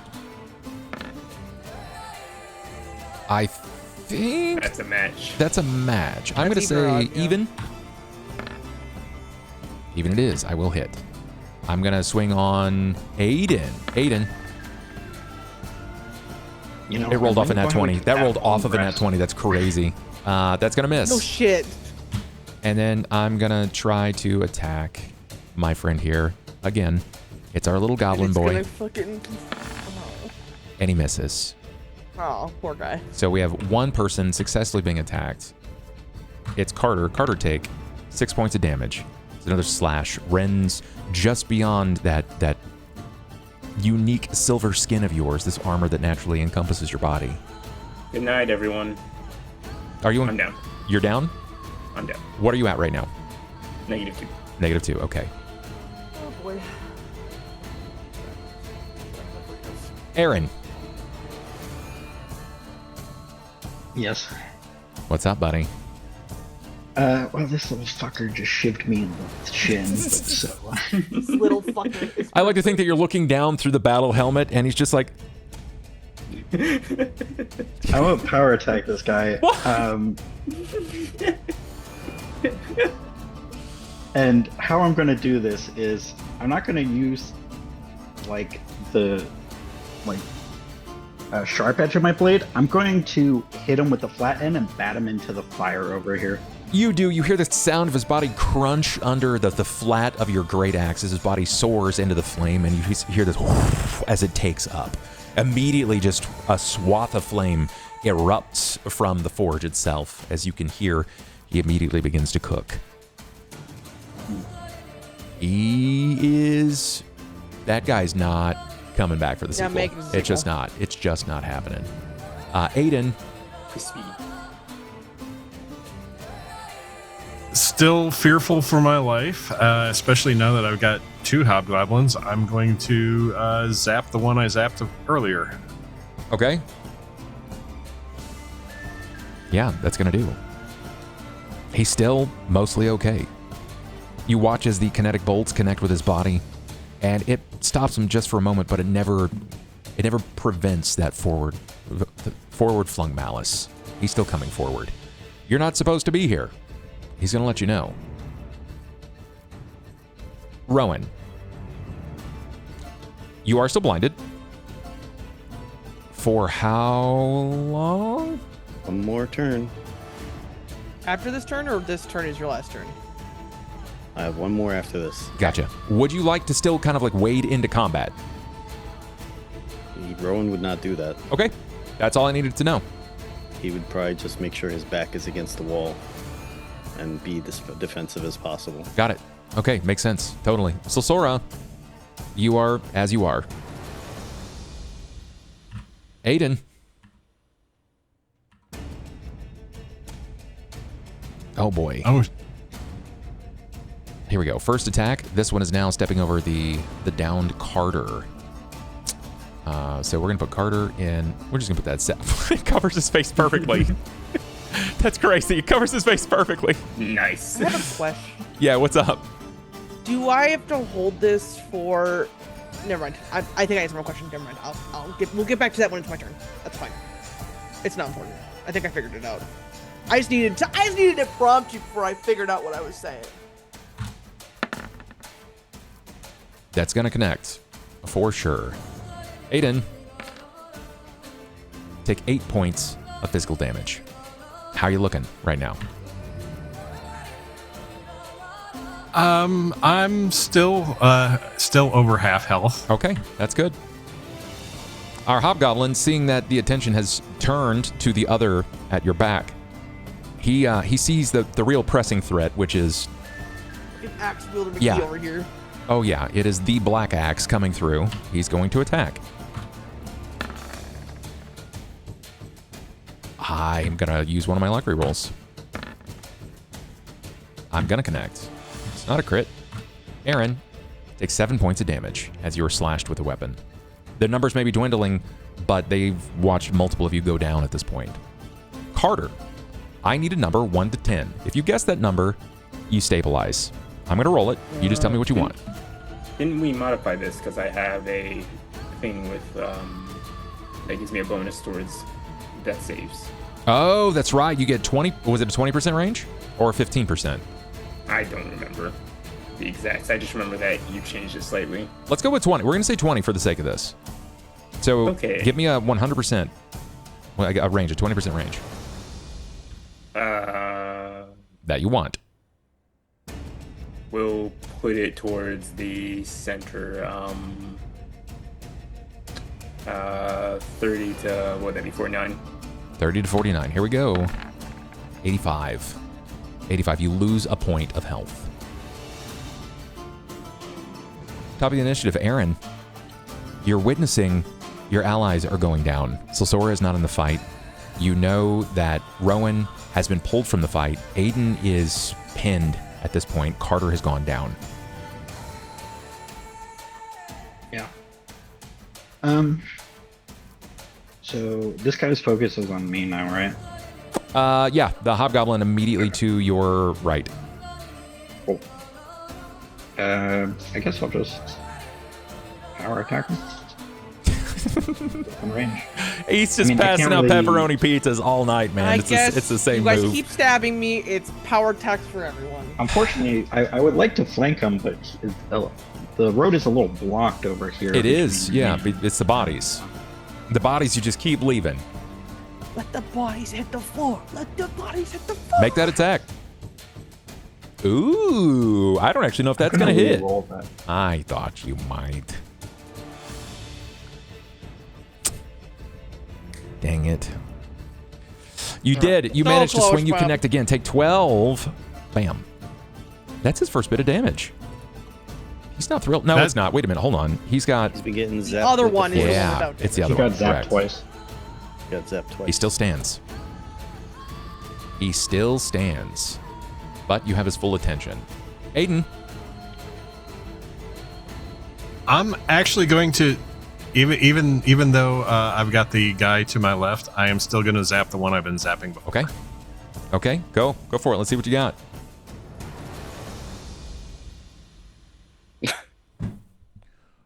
Woo! Thank God on the last one. How many luck rerolls do you have left? 2? 1? You got 2? That's the first time I've used luck rerolls tonight. Got it. True.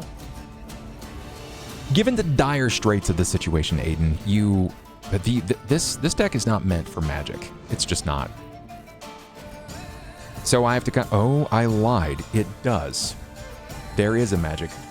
Hey, you get to tell me when to stop, sir. Stop, count 5, and go. Stop, count 5, and go. Okay. All right. Got it. Okay. All right. Nice. All right. So it's Arcane Glow. Double damage and target glows like fairy's fire for 1d6 rounds. You've done double damage at this point. It's going to be, you're going to hit 12 damage. Describe how this creature dies, please. You're going to see Aiden basically give a scream of half rage, half fright as his hand comes forward once more, and it drills the hobgoblin straight in the center of the forehead, causing it to concave inward, and it falls backwards.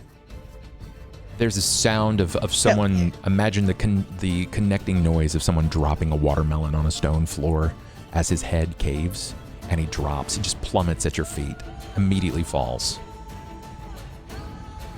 Rowan, your vision is beginning to come back at this point. You're seeing it. It looks a lot less dark and a bit more blurry more than anything. And you almost instinctively begin to rub at your eyes. You just heard a body fall. You're good. So I still can't. I can see. Yeah. He's gonna look around and see Solsora next to him. Yeah. And he's just gonna shake his head because he knows what she did. She did it with Aaron before. Mm-hmm. And he's gonna say, eventually that's gonna get you killed. You need to stay up. And then he's gonna come over here to the sky. You could immediately assess the situation. Carter is down and he's bleeding. Aiden is in sort of rough ways. You can see that Aaron is bleeding, but there is just a gaggle of bodies around him. Yeah, he's got a bunch around him. And then I'm gonna attack. You're gonna get a flanking bonus on this one. So go ahead and please make your attack. It doesn't do anything. I mean, you got luck rerolls, right? Nope. He blew a bunch of them in the same hole. I don't remember which one it was. Oh, okay. So you them all on the color spray. Color spray save. That's right. The color spray save. You position yourself. Even with flank, it's not going to be enough. The bite itself is going to be very difficult to land, but that's all right. Numbers are starting to look better. Solsora, you are unconscious. I have a question. I have an answer. Because I picked this up from him. Do I have to take it for 5 rounds, even though there wasn't 5 rounds left? Okay. Yeah. Because it says I can. It says I thought can the abilities. end it. Yeah, it says That's you why I can was end it as a asking. free action. And guess what happens to it? It goes back to me. It goes back to Rowan. Yeah, that's fine. That's what I was trying to figure out. So thank you. That would be terrible. Could you imagine taking that off? He's like, he charges in the battle and he goes to bite. He's like, and he's just stunned again, like right there. That would be terrible. Yikes. Okay.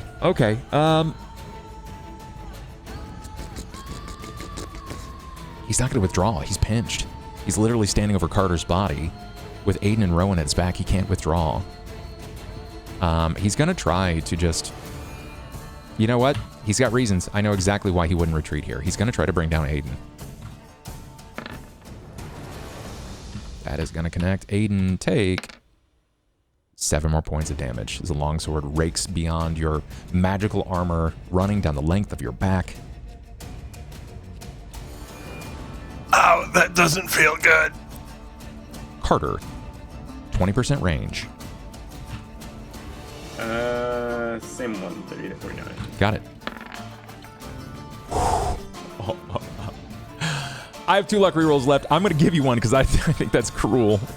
Give me another 20% range. I have 1 left after this. Same one. It's Same one. Be right eventually. Eventually, right? Negative Ghost Rider, straight to 10. Okay, that's all right. That is all right. Aaron. That's when I reached negative my con score, right? Correct. Man, it's a shame I took all that con damage. Yeah. I'm going to step over this pile of bodies I created and kind of walk around to this guy. Okay. And he's going to do Shield his Bash bread and Whirlwind? butter.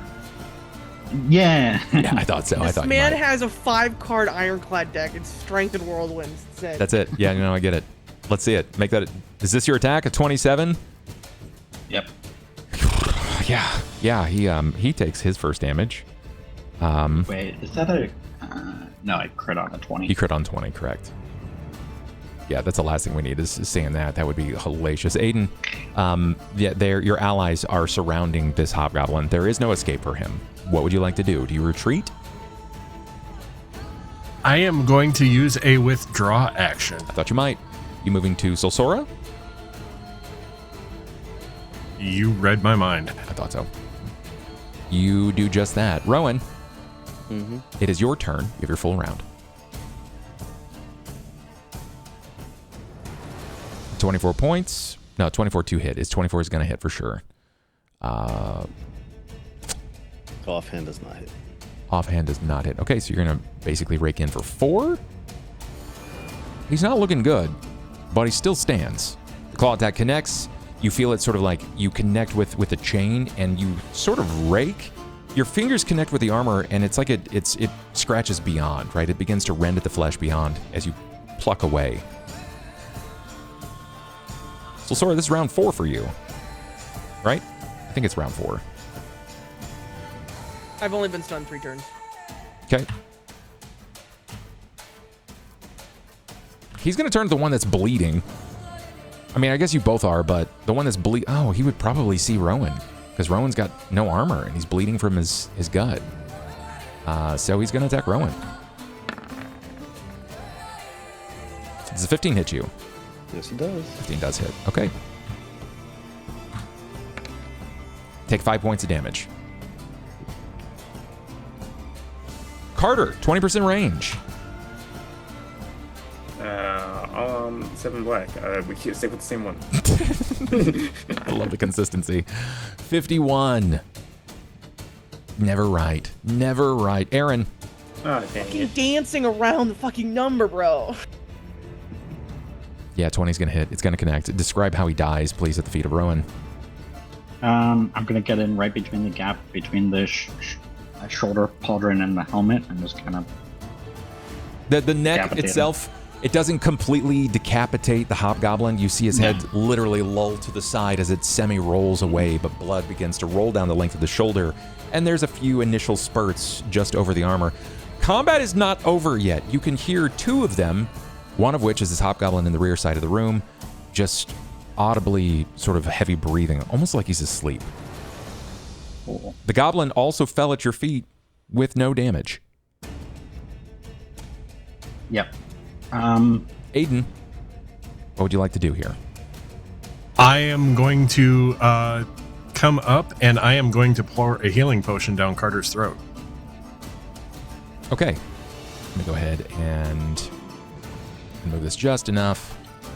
I'm going to make that guy dead and roll which healing potion? Cure light or cure moderate? Cure light. Okay, it's going to be a d8 plus 1. As a free action, Aaron's going to say which one had the keys. He's going to ask that just generally to the 3 prisoners here. You're going to heal from 0, Jackson. So instead of like mending all of the previous damage, you heal from 0, so you're going to go to 5. As a potion rolls down the back of your throat, and you feel yourself sort of coming to an alert-like state, but it's not enough, right? Like you aren't completely coherent. That's the closest I think you've been to death. And I'm going to look at Aaron and point. Those 2 still need to be finished off. Don't finish off the hobgoblin. We can tie him up, use him as a witness. I was actually closer when Bulba. Ivy stabbed me. Yeah, I just remembered that too. Rowan.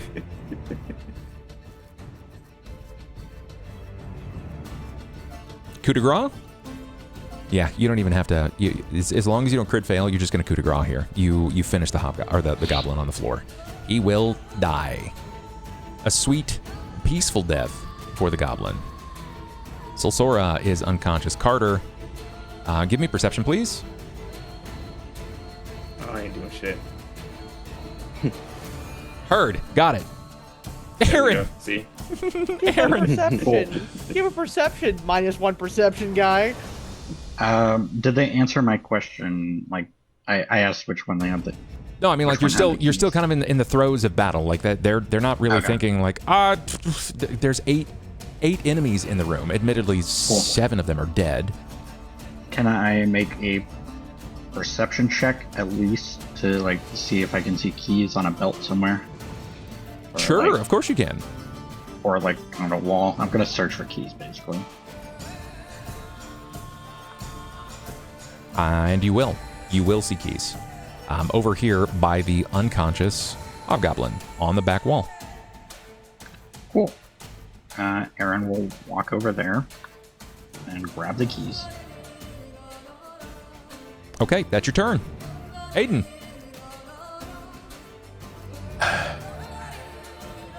He's basically he's gonna kind of grumble. It's like, that fucking hurt, and you're gonna actually see him deliberately, in a deliberate, almost stomping walk over to the one unconscious one and bury his spear point in its neck. In coup de grace, you find the spot where you're most convinced that It's keeping The him one he alive. said to tie up. Can I try to stop him from doing that? No, dude, you looked around the room and you were hunting for keys. And then when you found the keys, by the time you turn around, he's burying his spear in his neck. It makes sense. He's afraid and frustrated, and everything just happened. It was messy. That's the thing about combat. Combat's messy. Combat will come to a close right there.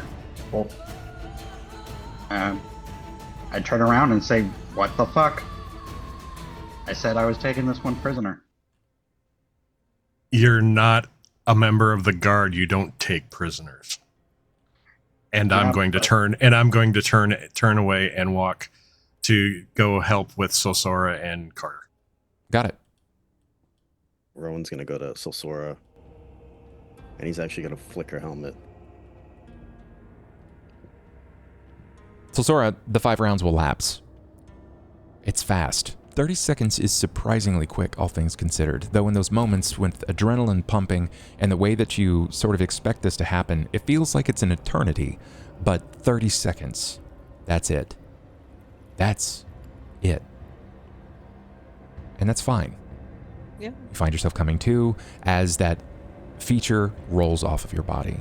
He would inherit this, but that length of time has come to pass. You ran the gamut of the color spray. He's not going to inherit that returning effect. It honestly, Sora probably laughs slightly when she feels Rowan flick her helmet because she knows it's Rowan. She hasn't even looked at him yet, but she knows that's Rowan. Being like, why the fuck did you do this again? I can't believe you. We're lucky Aiden had a potion for Carter. If you were up and not stunned or whatever, you could have helped. Yeah, when I came to get you, Carter was fine. Carter is still unconscious on the ground. All right, Carter. Then he's gonna come back to this guy that he ungagged and said, "Why shouldn't I gag you again? What can you do? Why were you gagged?" He glances back to you, and this time you can actually see. He brings his wrists up. He's holding a blacksmith's hammer, and he's chained. His wrists are chained to the anvil. His feet are chained to the anvil. But why did they gag you and not the others? Because I wouldn't stop fucking cursing at them.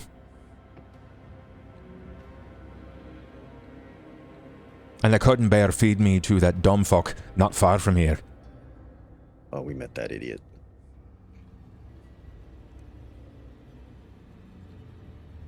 Keep me chained if you will.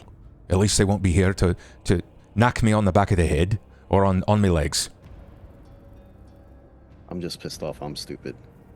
And then he'll walk to Aaron. As you're walking away, he says, I'm not very smart either. In the middle of this conversation, Aaron's just gonna kind of walk up to Aiden here. It's like, I guess combat is stressful, but this isn't a guard thing. This is a quest thing. We have 3 live witnesses here. He 3 live captives, sure, but not anyone that directly worked for Casmogen. They don't need to have worked for him to say that he's the one that kidnapped them. Let's get them unshackled. They've been tied up long enough. Nearest you, Aiden, the man standing there, Janir, he glances up at you. He appears to be probably early in his years. You wouldn't quite say he's a child, but he definitely looks like the equivalent of like a 19 or 20-year-old. It's a halfling man. He looks rather delirious with fear. His eyes are sort of jittery and glancing around the room. He's shakily holding on to the hammer, just afraid. You can see that he's soiled himself with the threat of combat happening all around him. The blood is sort of like panged off of him and painted sort of the side of his body. He shakes there and he doesn't really say anything. You notice that his bottom lip is completely gone. Not as if it's been cut off, but as if he's biting it, waiting for the madness in the fray of combat to come to a ceasing spot. It's over for the moment. We're here to try and get you guys out. Do you know where? We're looking for others as well. The woman across the room, she is even younger still than him. She looks less afraid but more alert and anxious. Very clear that she's looking. She notices you, Aaron, and that you're holding on to the keys. She says, keys, please. Please. Aaron will walk over and basically unchain her. Sure. As you start to like move to unchain her, she snatches the keys away from you and she's quickly undoing them at the wrist and then leaning down and dropping each cuff off of the ankle. And then she moves to the man. She says, Janir, we still have to go up. You have to pull it together. And the man looks to each of you. Yeah. What are your names? Seems like one is named Janir. Janir Everdawn, says the man. The woman says, Maple, we've been here a while. The dwarf from behind, as he's tossed the keys. Sondor undoes his manacles, drops down to ankle. Y'all been missing from Cauldron for a while. There's a bizarre pause between them. How long? About a month. A little more than a month. It feels like so much longer. Mabel chimes in. It does. There's something about this place. It makes everything feel like it's like time is stretching. They wake us at weird hours. We don't get to rest very well, and it's always so tight. It's always so close together. You mentioned going up. Is there another way besides the elevator? We only know the elevator. Because that was partially damaged on our way down. We don't know how safe it is to go back up. What was damaged? Can we climb? The chains that bring it up and down.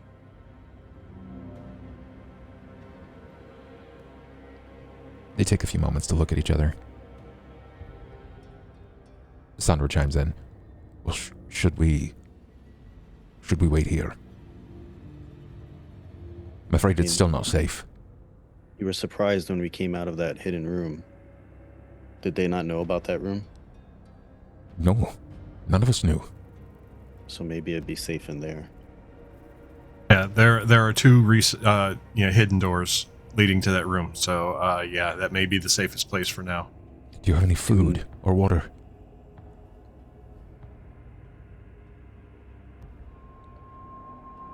Above board, couldn't somebody create food besides the two that could create water?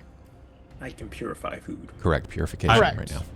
Me too. I pull out 3 rations and hand one to each of them. Sonder waits like no time at all. Just starts voraciously tearing into it. The other two kind of like tuck it under arm and they watch as she's like dragging Janir behind her. And she's like, come on. Yeah. Do not go back towards the elevator. You know the statue that's there, correct? No. There is a statue there that will attack you if you walk by it. So stay in that room. You'll come back for us, right? Of course. Mabel says, come on, we'll stay. It's fine. Janir, I won't go anywhere. I'll stay right next to you. There's also weapons in there just in case. She nods to you. And as she turns and pulls Janir, you overhear say, thank you. Sonder takes a bit more time. Very, very quickly is polishing off any bit of the trail ration that sort of remains. And because there's no like water immediately nearby, he moves to the slag bucket where they kind of like soak. They soak some of the heated metal. And he draws forth enough from his hand and starts like splashing it into his beard and into his mouth. This is disgusting, but it's something. I've got at least a water skin. Just here. I just gonna need it back. He drinks tall and long. Whatever the weight was previously, it is now empty. We can fill that. It's fine. I actually bought an extra water skin before we left. Okay. I'll give it to Janier and Maple. When you run back into that room to see them, they've kind of like tucked under one of the stations where the armor is set upon a table, and they're just piecing together, just chewing off of little bits, just kind of. She's like calming him. It's like a mother's like natural like cooing. She's trying to encourage him. It's fine. We'll be fine. We'll make it out just fine. It's okay. We'll be fine. 1 second while I'm giving them the water skin. Janier, I have from the missing people notes I have. He was a volunteer at Blue Water Academy. I want to ask him about the missing professor if he saw him down here. Do you have the Jasper. professor? When you say that, it's not as if you startle him, but it's like you brought him from this place, and like cognition pours over his eyes.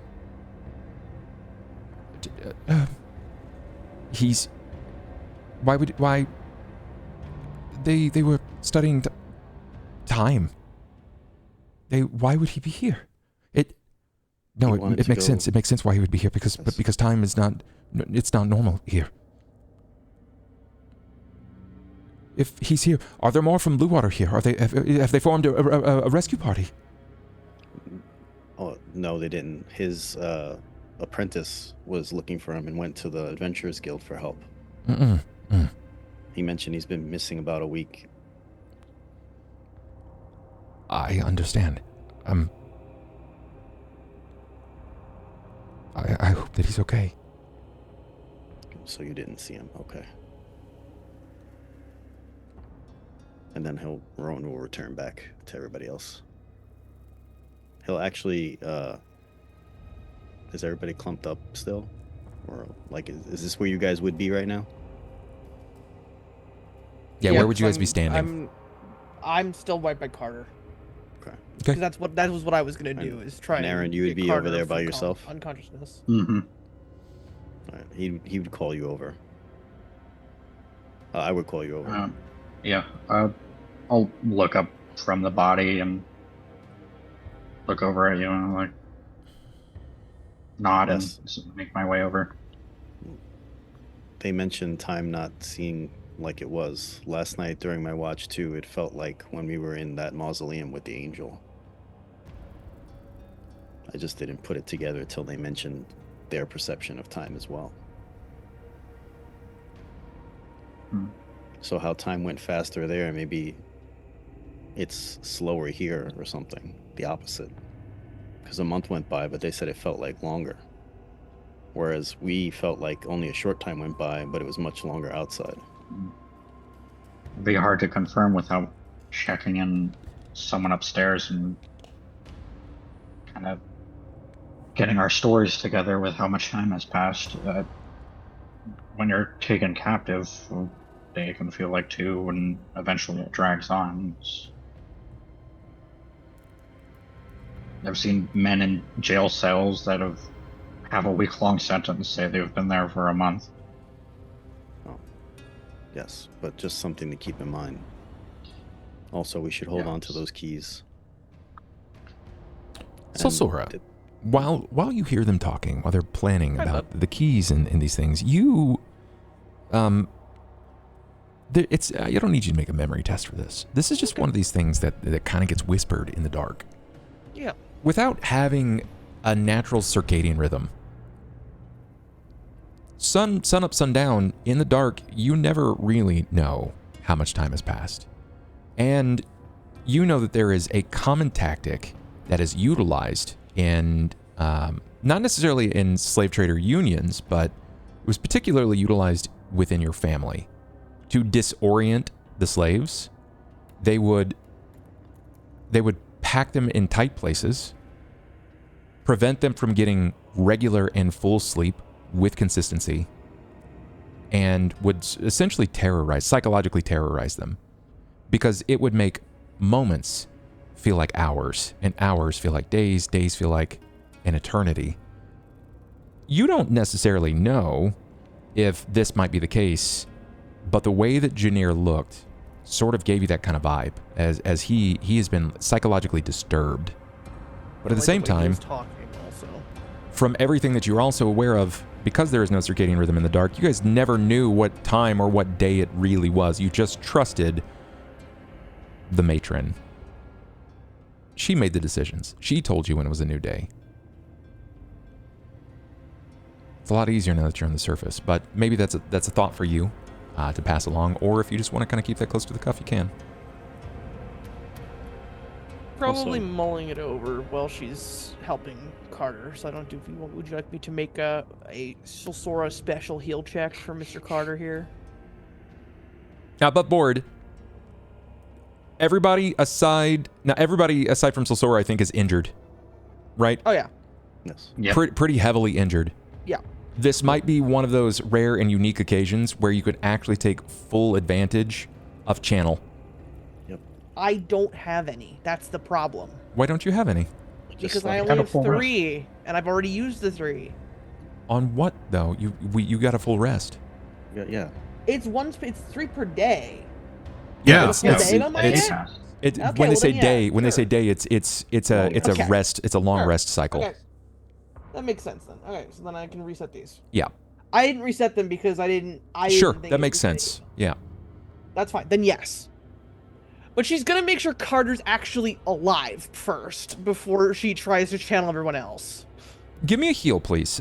You can tell that he's taken some pretty vital wounds, particularly the one across his torso. 31. And 31 is good. You can tell that he, like, if it was 2 inches to the left, it would have done some organ damage, and he may not have made it. This isn't the first time that this has occurred.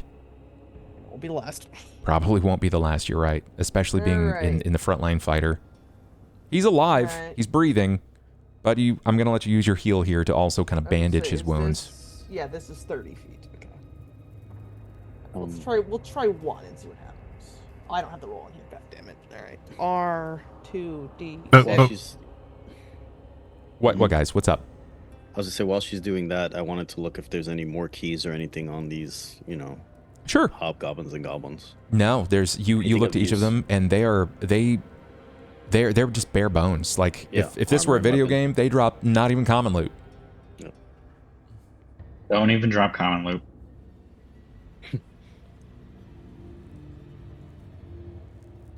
Okay, then give me 2d6, Sulsora, please.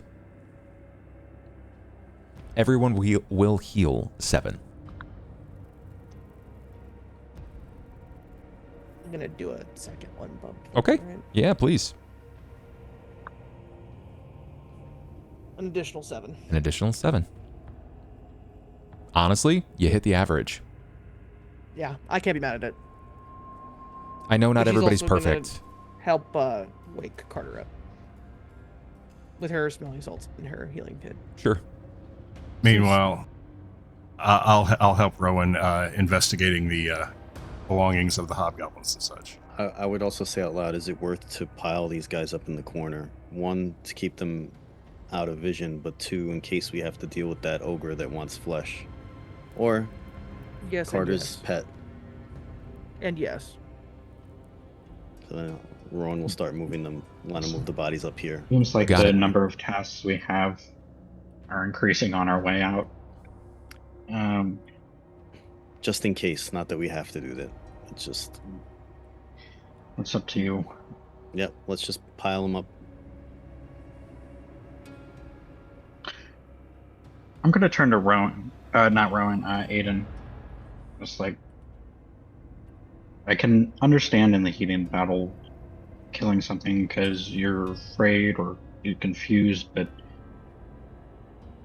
when you go to kill a unarmed, unconscious, completely helpless creature to just because you can, I understand, like, these are someone who would kill us, but I'm not the type of man who would kill someone that's completely helpless, and I hope you in the future can be that sort of man. I normally would not take advantage of someone that is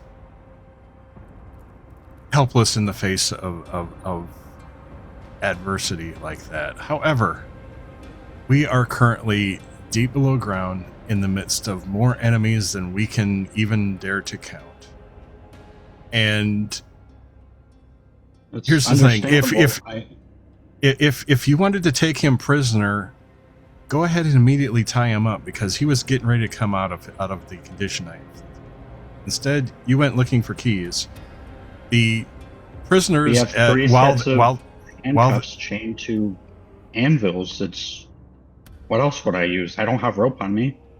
All my items are gone. Rowan's got rope. I've got rope. Carter would have rope, but he left it with his new friend. I don't see the point there. Rowan's gonna put his hand on Aaron's shoulder and said, "You're still thinking like a guard." And not only guards think like that, Rowan. While that's not a bad thing, your life is just as valuable as that goblin's. And he would end it just as quickly as Aiden ended his. Keep that in mind. Even if he's tied up, it doesn't mean he'll be tied up forever. Even if he's shackled, they can come let him out. Your life is valuable. Your sister cares about you. Give me a diplomacy, please. For me? Yeah. You don't need a sense motive to see that this is a rather heated moment, right? You guys just came out of combat where very, very quickly it could have gone significantly worse than it did, which, frankly, it wasn't smooth. Not a smooth operation by any means. Rowan, you're trying to explain sort of the nature and the harshness of survival in some of these unique situations, and though he's been a guard for a long time, even if he's not recognized as a guard further, this is field. This is like in the field bloody. Like, this isn't writing tickets or telling people to pick up their garbage. This is serious. So not fighting drunks or, yeah, moving homeless people. Aaron, you can tell that there's no malice in his voice. There is no hatred that is kind of lingering here. You kind of get this like astute tone of like borderline an older brother or even like a patronly like figure, which it resonates with you in some ways because it feels like Tercion. Tercion was never, he was hard. He was a hard person, but he was never mean. And the lessons he delivered were curt. He didn't mince words, but he was never deliberately rude, and he delivered cold truths the same way that it's being delivered to you now. And you know what he's saying is completely true, but it doesn't change the fact that your nature is to not take life.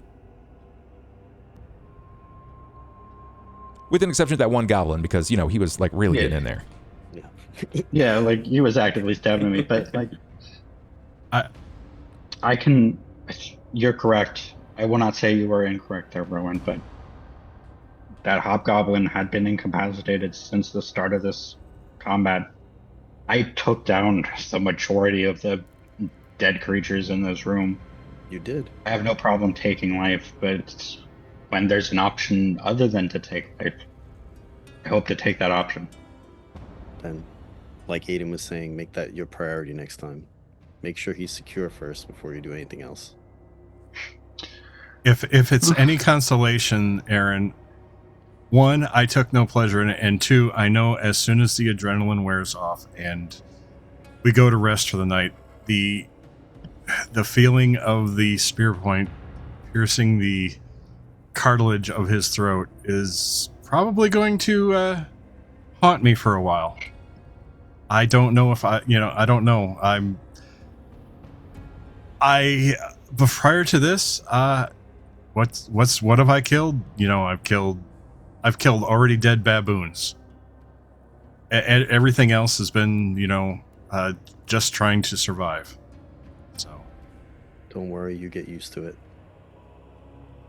That's what I'm afraid of. And then he's going to help Sosora with Carter. Carter, this is probably a bizarre side. You will be awakened. When you would hear there is definitely some sort of I hesitate to say debacle, but it feels like it's sort of like an instructional debate, and it doesn't exactly feel the most healthy, but they're not raising their voices either. You don't know what really just went down. It happened so fast. But you're getting some of the details about sparing and saving life, and the necessity of it, and how Aiden says he's going to feel bad later. Does it look like Carter's kind of confused because he's slowly kind of picking the details up and has missed stuff? I think that's the nature of it. Like, he's probably pretty lightheaded, all things considered. Yeah, so Sora will just, like, explain it, like, softly to him so that he kind of has an idea of what, so he can have the full picture, basically. If it looks like he's, like, trying to figure everything out in that kind of Carter inquisitiveness that Sora's come to know, she'll just kind of explain what's happened while she's making sure that he's okay. Does Carter say anything? Combat is the necessary action and required duties of those of good to combat evil. When the good man lies down, evil finally wins. I feel weak. He delivers this like pantomime without any recourse for emotion. It's almost as if you're hearing like a directive that was established in him. It's kind of why Sora wanted to explain it to Carter, because Carter, so far, everything Carter has said has come from such a small pool of information that he doesn't have any biases one way or the other. Yeah.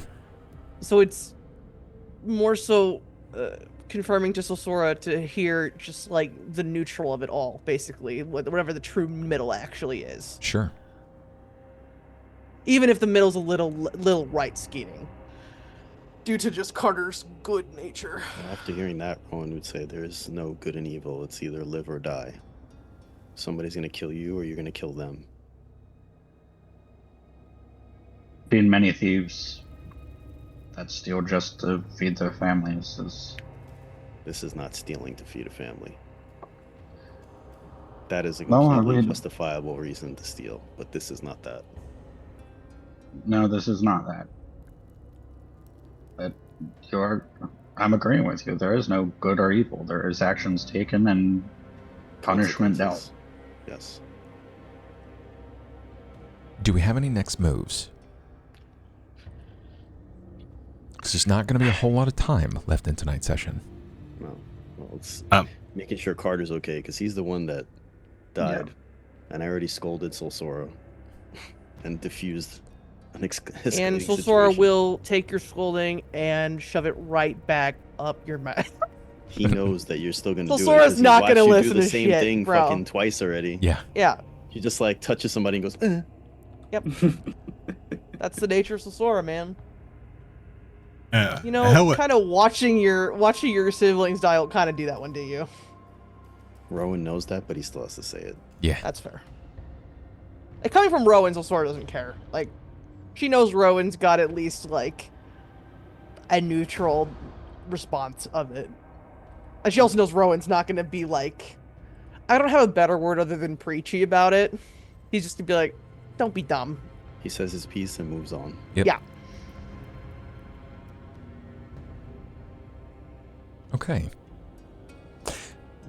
As everyone reconnoiters, we are going to take this opportunity to afford you the space to mild retreat before we delve further into this Malachite fortress, before things get significantly scarier. As if they weren't already. Oh my god. As if they weren't already.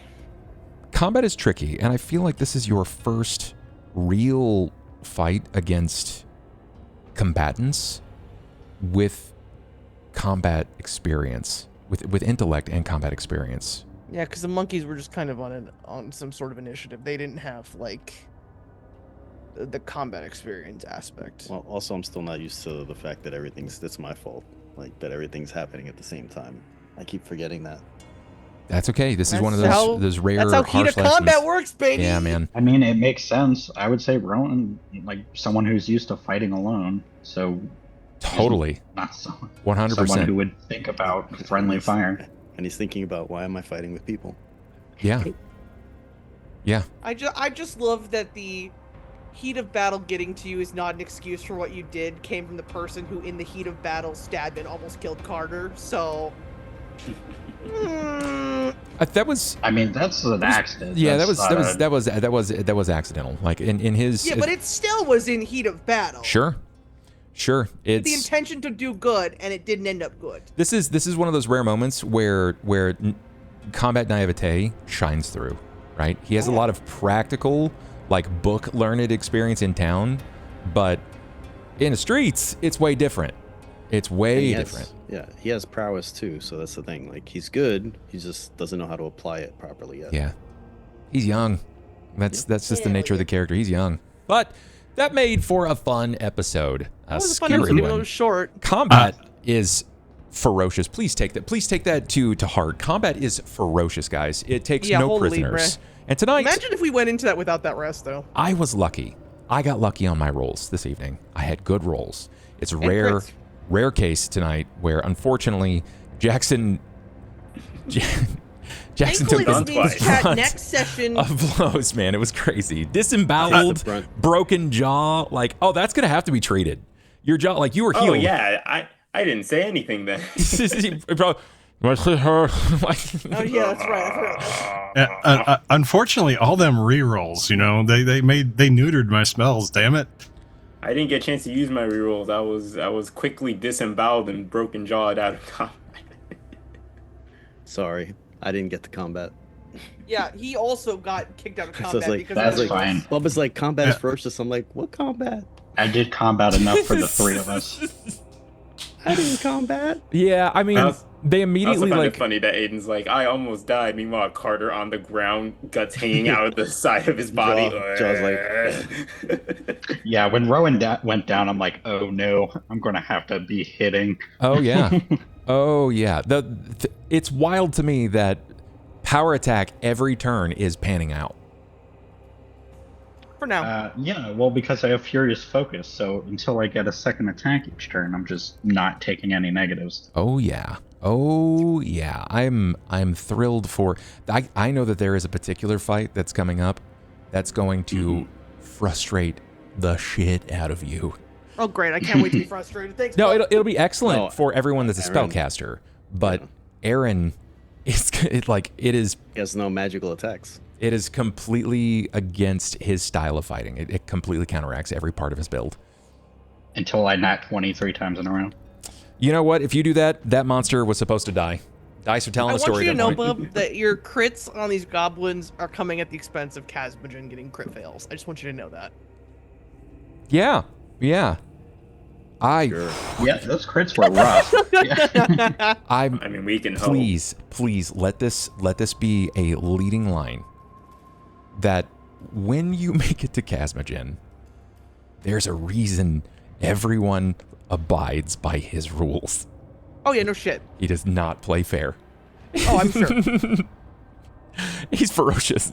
Oh, I'm sure. Guys, that's not surprising. I went from 14 to 9 Constitution.